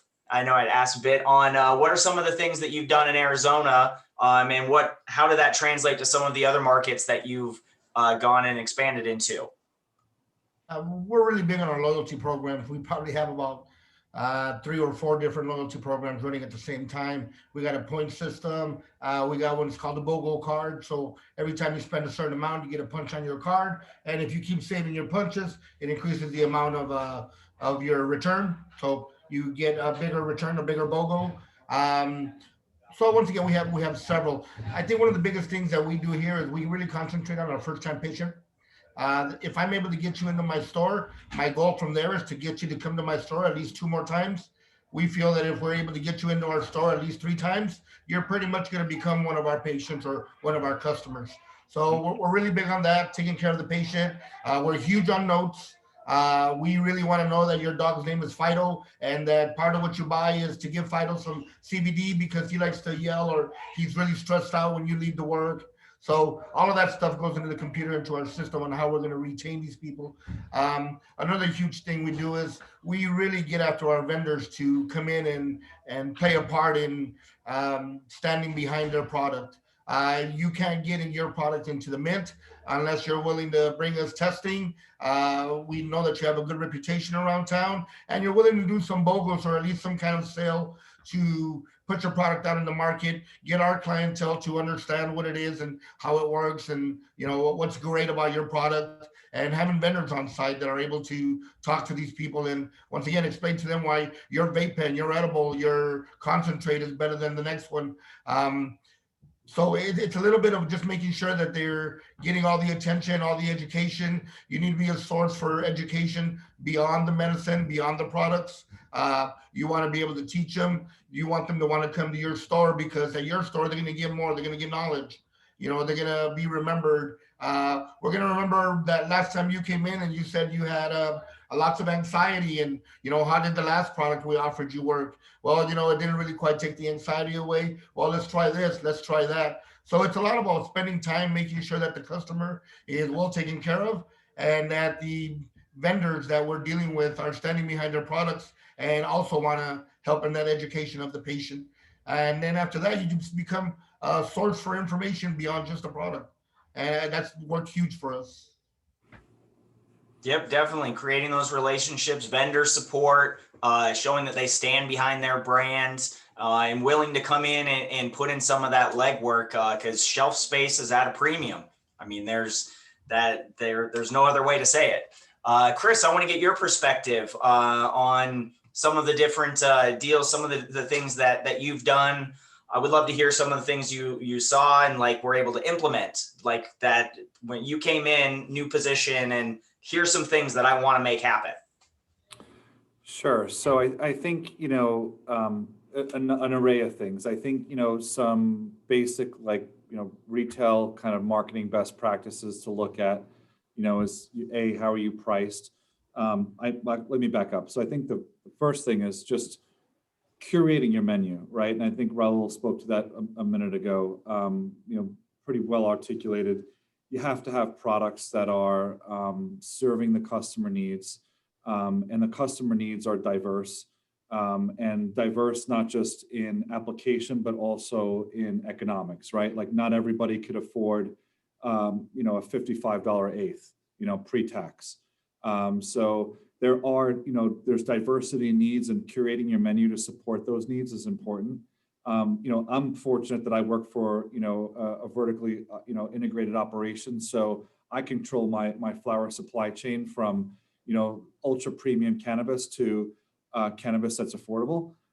Always, of course, highest testing and always meeting the state standard. And Caleb, we've been testing in SWC, since as far back as I know, since 2017, even long before it became a requirement. So product safety obviously is always paramount, but curating that menu, making sure that you have exactly what your customers want would be a first part. The second thing is just understanding the consumer dynamics, right? Like having discount breaks as volumes go up. This is just very basic retail, but I always find it funny. I walk into a dispensary and you'll see products that are, can you tell me why like 2 half-gram carts are cheaper than a full gram cart? Like why would that be? And that actually happens in the state today. So I don't know that, and it sounds silly, but I think just really paying attention to what the customers would want and how that would work. Like you obviously, if someone's going to buy a 1 gram cart, it should be cheaper than 2 half-gram carts, or at least the same amount as 2 half-gram carts. So, looking at little things like that and making sure that it makes sense. And I think also, probably the thing that was game changing for me in coming to the industry and championing what we've done in Southern California, LA, and in Arizona is really just making shopping fun, so reaching out to customers and creating a difference. Every single day, there should be something different and unique and exciting. And it's not always about price break, like everybody under the sun can offer a discount. And if that's the customer that you want, at some point, somebody really, really big, like in the retail world, it's, a big box competitor like Walmart is going to come and sweep you away. If you're going to win on price, eventually the big kind of competitive industry gorilla is going to beat you. And you have no kind of go-to-market strategy. So you're going to have to figure out how to make it fun and engaging for your customers. And you're going to have to figure out, what are you going to do today on this Friday to create a difference? Why choose your dispensary over someone else's? And frankly, those engagement points happen at a product level. They do happen at a price level, but little things can be fun too. Maybe as a silly example, on Fridays, you hire a local artist play his guitar for 3 hours. And that guy also happens to have a great, great social media presence that's, highly connected in the industry. And maybe you pay him a little bit more for those 3 hours that you normally would get for a gig. But frankly, that's that kind of, community outreach, I think that goes a long way. Maybe it's your photographer who does your Instagram posts. Maybe he or she has a great, community outreach presence on other separate accounts. And that's, again, a way to create some differentiation for your specific stores, getting your message out in a way that's going to resonate with others in the industry. Chris, just because I always see these squirrels, I realize I've been using your marketing tactics in my dating life. I don't know what that I'm listening. means. I'm listening to you, Chris. I'm like,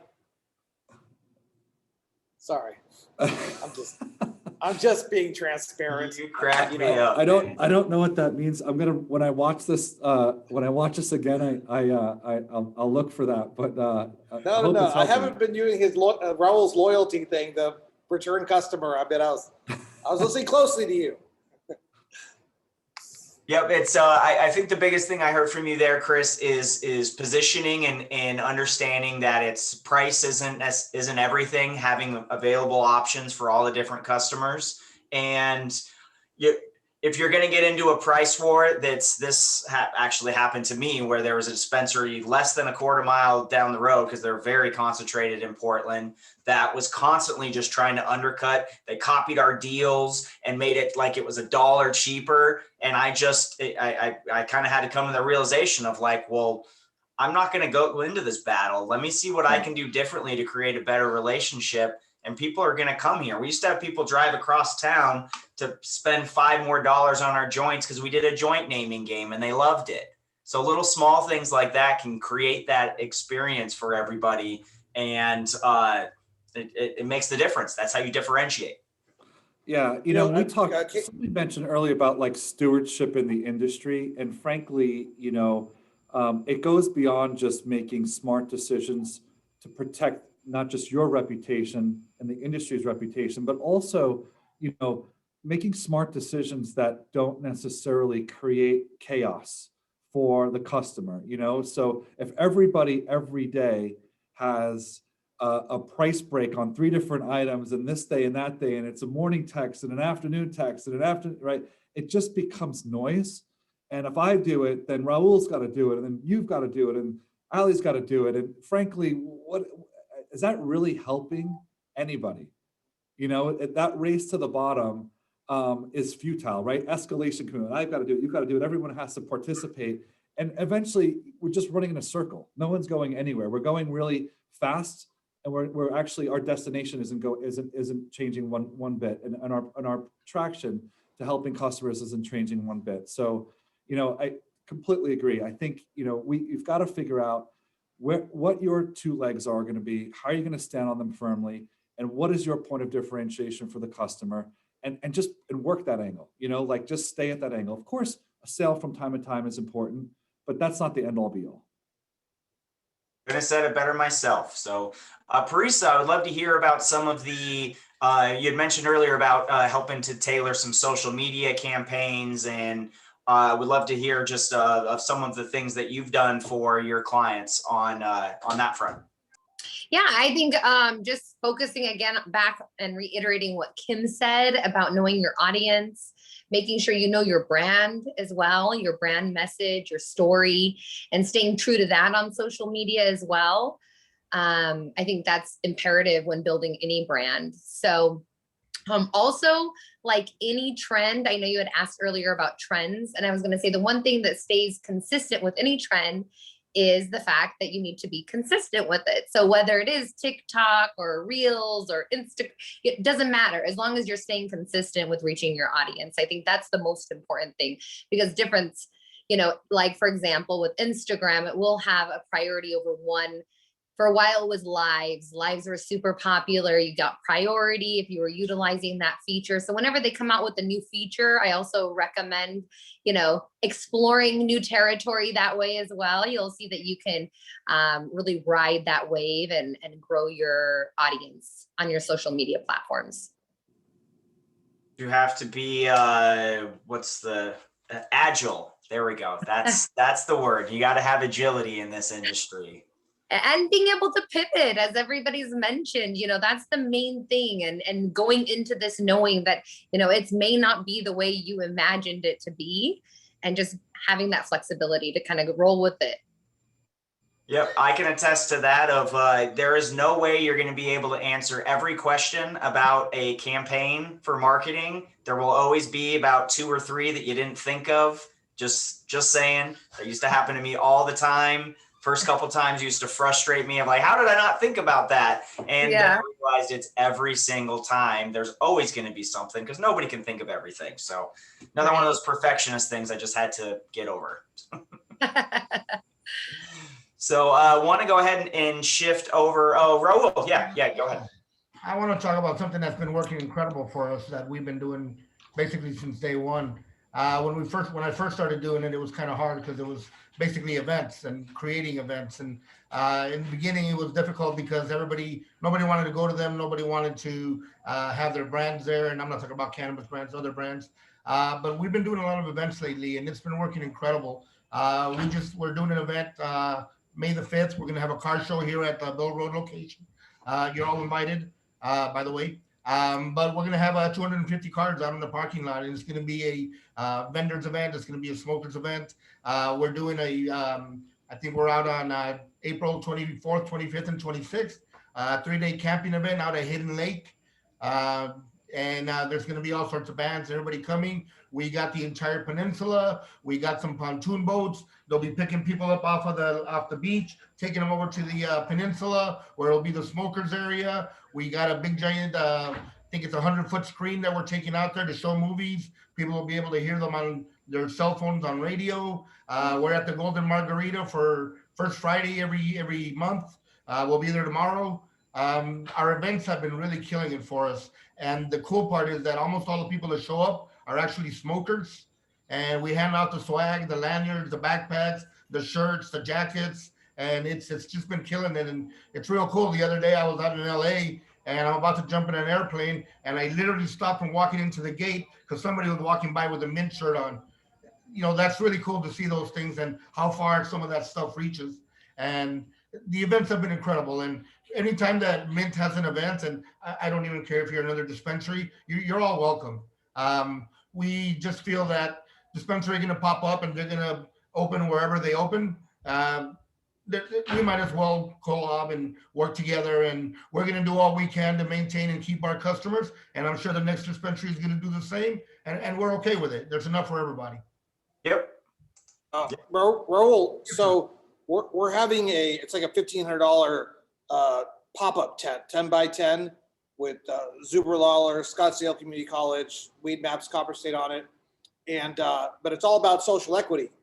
Yes. And we have like a tablecloth and some pop-up banners about this whole program and et cetera, et cetera. We would love to bring it to your car show. Definitely. We're going to have it at all the larger events all summer so people can learn. Yes. Thank you. Appreciate that. I didn't mean to put you on the spot like that. You're like, there's no. Guys, that's not a worry. You're all invited. Copper State's invited. Cannabis Cares, Columbia Cares invited. Yeah. Everybody's invited. It's going to be an incredible party, and it's always a blast. Yeah, we're going to be taking this like on a tour all summer long so that we can make more and more people aware that this resource is available on the line. Yep. That's it. Love it. Love it. So I got a question for Ronnie on some new marketing campaign. Somebody's coming in with a best practice, or they come in and they have no knowledge. They're basically started. They're trying to build a brand. Love to hear on kind of how you would help to guide them, who you would maybe refer them to, kind of what, tell us a little bit more about how you would tackle that project. That first step is the very most important, and it's that customer needs analysis. Spending the time to understand who they are, where they came from, why they're in this space right now, what are they wanting to accomplish, what are their expectations, what are their goals, what are their needs. And, you know, you can say everyone's the same, but everybody's different. Everyone's budgeting, desires, who they want to reach, their expectations walking in the door. Are they realistic? Are they not realistic? Do they align with their vision? So that first step is the most important, is spending a lot of time getting to know them, understanding who they are, and then we can sit down and start having a conversation about what has worked in the past, why hasn't it worked, what are the goals, and it's really goal-oriented and goal-driven. That's what I would. That first couple of hours are the most important of any relationship. Yep, definitely. And then they got to talk to Tom to make sure they memorialize everything appropriately with any of their franchising agreements or any of those joint ventures.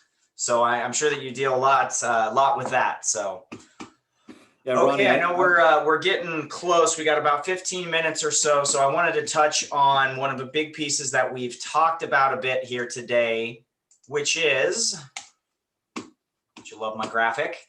Reaching out to your vendors. I had a lot of fun with this one. So there's a lot of different ways of getting in communication and contact with your vendors. I know Raul had mentioned about the process of a new vendor coming in. They have expectations. Certainly the vendor on their side is trying to help to build their brand and really just gain some of that market share. So cross promotions, Kim, I wanted to ask you on what are some of the different cross promotions that you've seen, been involved with, and suggest for some of your customers? Forgive me, Caleb. I am so busy taking notes. I'm totally loving this conversation. And, you know, in terms of cross promotion, I'll get there, but I just have to go to my notes here. It's so funny because I live in a world in marketing communication of buzzwords. All I hear all day long are buzzwords. And we actually, for fun, keep a list of them at our agency. Our team does. What I want to talk, and I want to go back to what Chris is saying, Raul is saying, Tom, Parisa, Ronnie, the whole panel, Allie, is really, it goes back to the basics. It's the 4 P's of marketing. It takes me back to college: product, price, place, and promotion, demographics, psychographics, and then I forget who said it. I think it was Chris. Make it fun. You know, make it fun. So in terms of cross promotion, you know, the sky's the limit. Brands and, for instance, Parisa's doing the blunt brunches. She's looking always for sponsors and people for swag and goodie bags. MITA itself, becoming a sponsor, cross promoting, you know, spreading it through your network. We do a lot of content that is used to cross promote. It might be used in their newsletter. It might be used as a press release. It might be used on a blog. As Raul said, I mean, a car show and cannabis. What a wonderful cross promotion. A camping trip and cannabis. And then again, Allie with Copper State, I mean, the depth and breadth of their cross promotions are amazing. And they have the luxury of having, you know, as Allie said, all of their assets ready to go.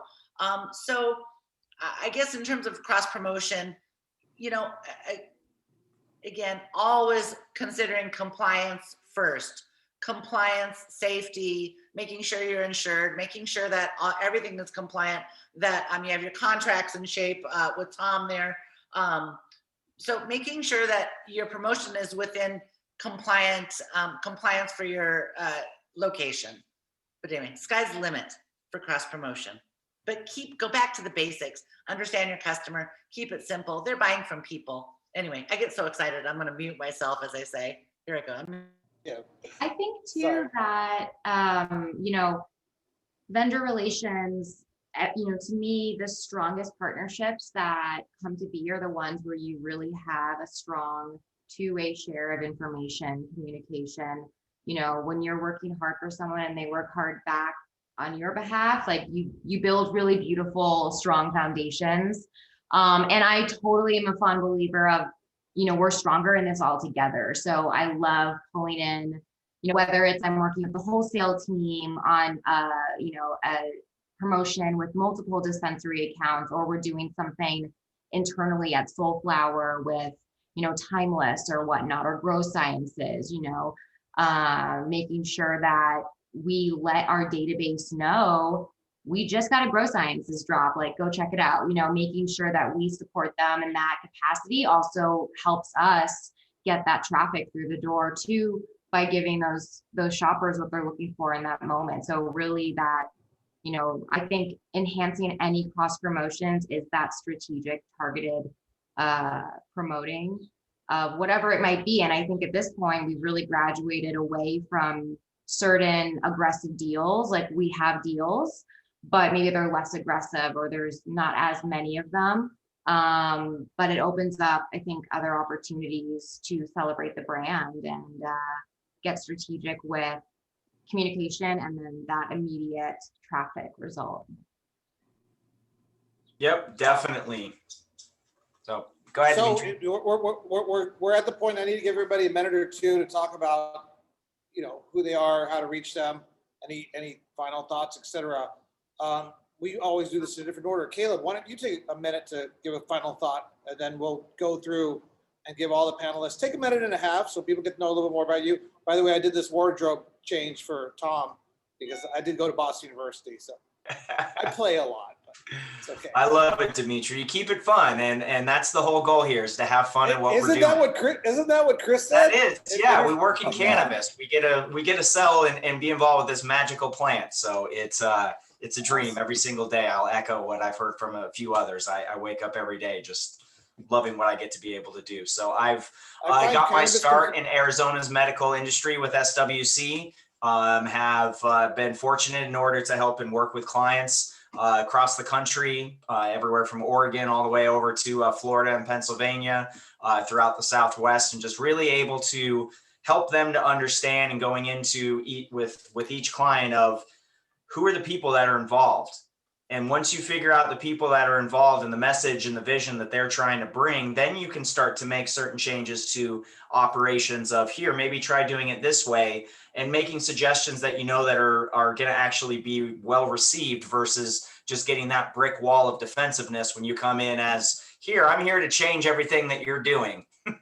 And nobody likes to hear that. It gets them worried, and it gets people on edge and defensive of, well, what do you mean I'm not doing a good job? So I think building that relationship is true regardless of what your product is. And I've been very fortunate with Canna owners to be involved with a lot of great organizations, a lot of great professionals, and just seeing this industry as it's taken hold over the last few years, and just seeing the difference. I mean, it's been a decade, and what a decade it's been. So I'm very honored to have been a part of the panel today and hear some great stories and good flashbacks and just seeing what's happening on the ground. So thank you, everybody, and thank you, Dimitri, to MITA, and all that you do, and all the sponsors to make it happen. Thank you, Caleb. And you rock. You're awesome. Thank you. Dr. Barbara, you have some new professors here. What do you think? I think she tapped out. But Kim Prince, why don't you go ahead and say goodbye, and Proven Media, one of the reasons why MITA has been so successful. Thank you, Dimitri. Thank you for allowing us the opportunity. Basically, I just want to remind the stakeholders, the social media, social equity participants out there. So remember that you're going to communicate to your consumers, to your vendors, but also don't forget to communicate to your community, to your city council, to your chamber of commerce, to your stakeholders in your neighborhoods, in your municipalities. So don't just focus, remember to share the good things you're doing with your community and your stakeholders. With that said, again, we're Proven Media. We specialize in marketing communications, primarily PR. We're based in Arizona. We've worked all over the world. Anyway, so I love the industry. Honored to work in it and to be on this panel. So Proven Media. And we'll have a full hour from the Proven Media team as part of that 30-hour program that we're doing in May. Dr. Barbara, quick, any thoughts, closing thoughts? You're on mute, Dr. Barbara. Dr. Barbara, you're on mute. All right, sorry about that. My dogs were going nuts. But I wanted to, thank you to all the panelists. Would love to work with you at Scottsdale Community College as we're building our program. And 420business@scottsdalecc.edu is my email. All right, so before we go through the closings, and we'll go Ronnie, Tom, Marissa, Raul, Chris, Allie, in that order, if I can remember that order. You guys help me remember that order. We're gonna do the knighting ceremony, but I don't have my machete in Oaxaca. I mean, imagine that. I'm in Mexico, I don't have a machete. How bad is that? But I do have a security bar. Just kidding. We won't use that. It's not too. So, Allie, Chris, Raul, you're knighted 2 times over. Tom, Kim, Ronnie, Marissa, you guys are all official social equity mentors from here on out. You can put that in your resume or just sleep well knowing that it's part of you. So thank you guys for being here. Ronnie, go ahead and close things up. Take a minute, and then we'll go to Tom, then Marissa, then Raul, then Chris, then Allie. You're on. Are you on mute? I was on mute on the other one. Sorry. Caleb and Dimitri, thank you for being great facilitators and great hosts. Kim, thank you for asking me to partner with MITA, be on the panel today. Every day is a celebration. Every day is a holiday in cannabis, but keep in mind we have a big one coming up. So I would encourage everyone in the market on April 15th to pick up our full glossy 420 guide. It's going to be an amazing resource of information, where to go, what to do, and wonderful stories about the progression and future of the cannabis industry. It'll be inserted in all 35,000 copies of the paper, 3,200 locations valley-wide. Pick up the April 15th of the 420 guide in the weekly news, Phoenix New Times. And we're going to have a full-page article about all this free information that the We're going to talk in the morning. Columbia Care, Super. Just saying. I'm just saying. These people are working hard for others.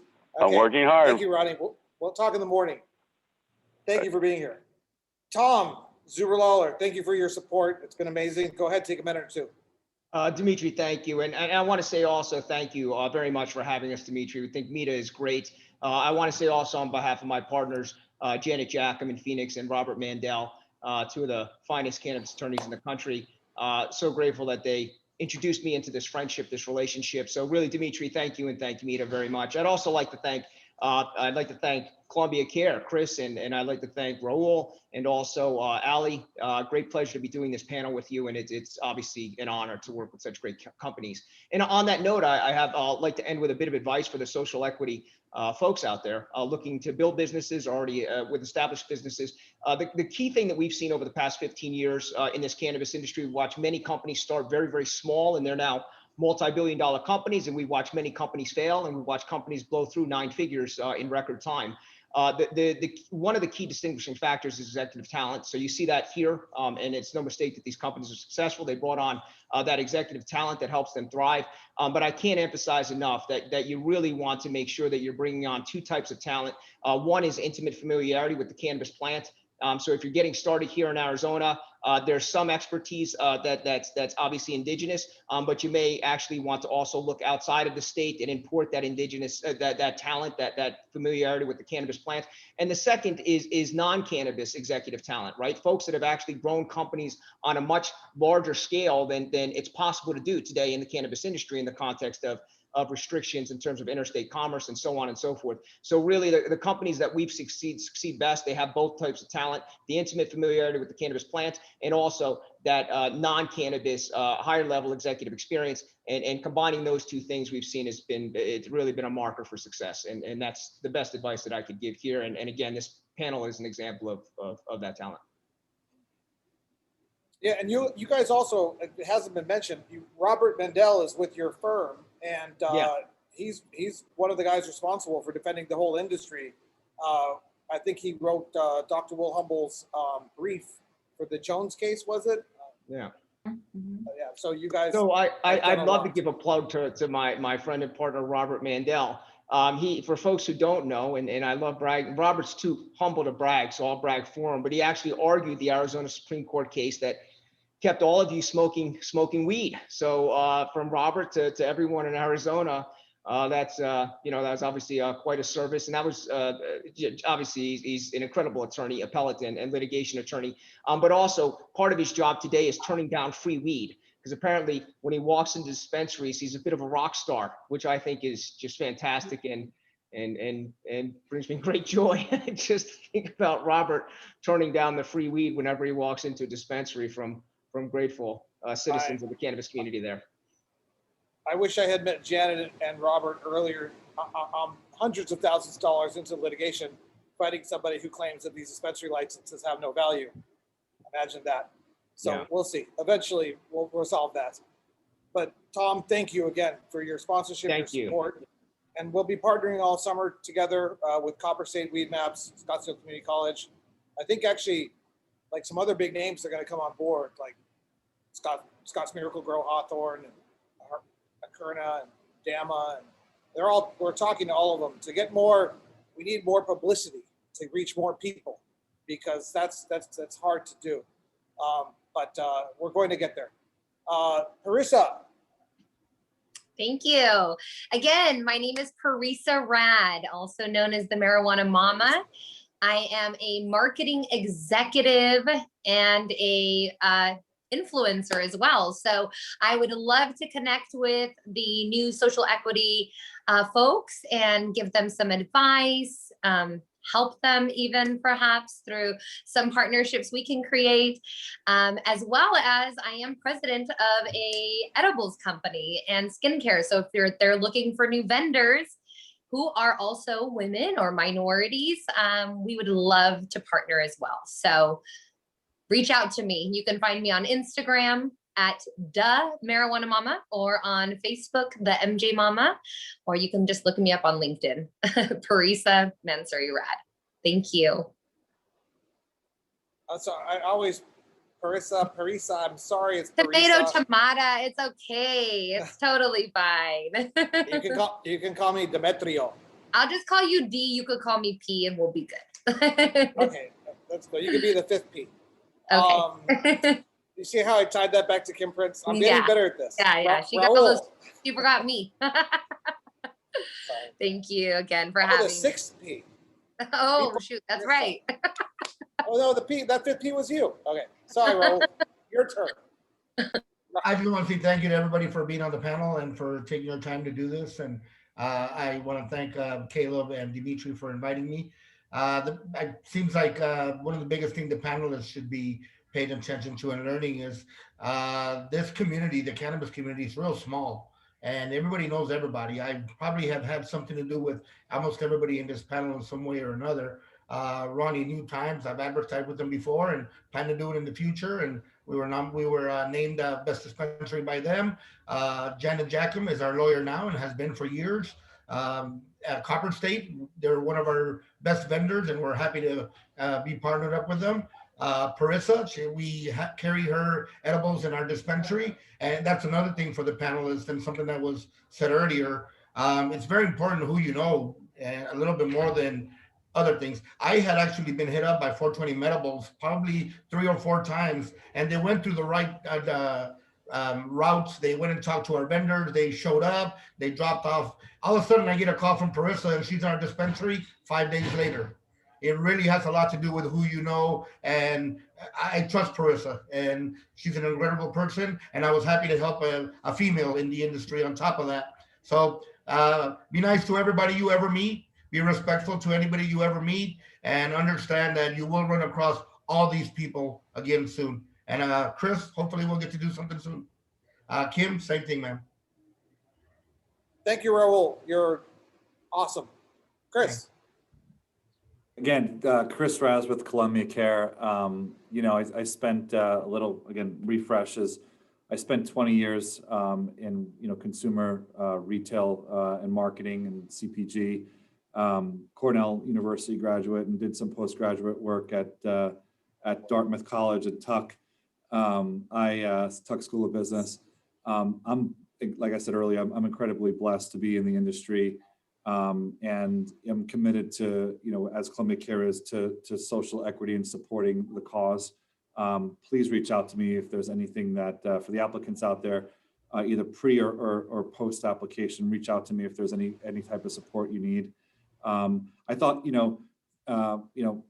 one of the things we didn't maybe cover today is just honestly, as you're looking at your store environment, think about it being fresh. I mean, this is a new world, and we're recreational now, and avoiding that trap shop looking, dark looking, kind of really scary shopping experience is a thing of the past. And I'd encourage you guys, as you guys are designing your stores, to make it vibrant and exciting and fun. One of the privileges I have is, Architectural Digest recently, rated the 11 best dispensaries in the company, and I'm blessed to operate 2 of them.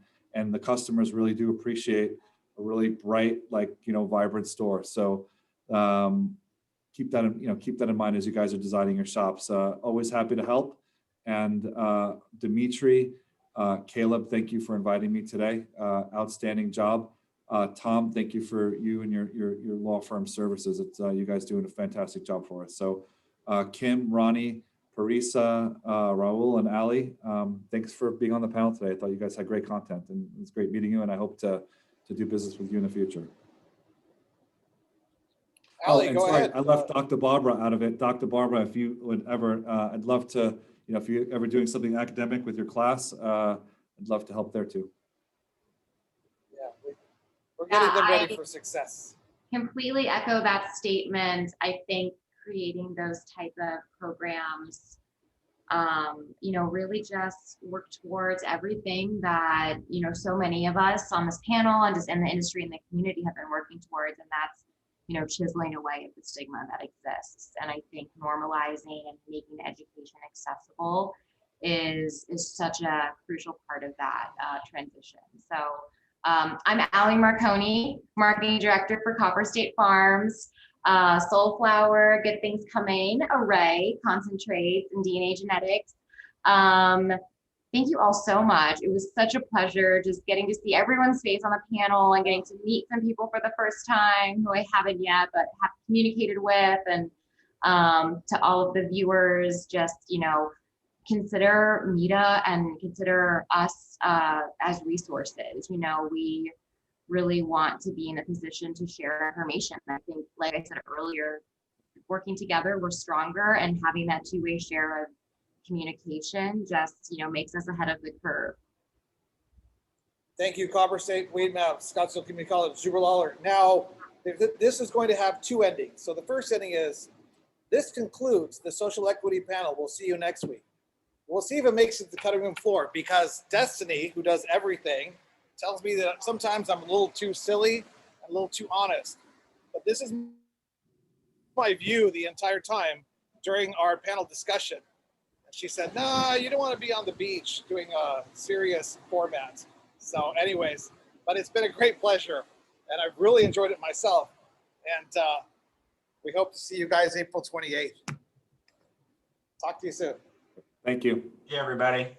Take care. Thank you, everyone. Thank you, everyone. Everyone. Bye-bye.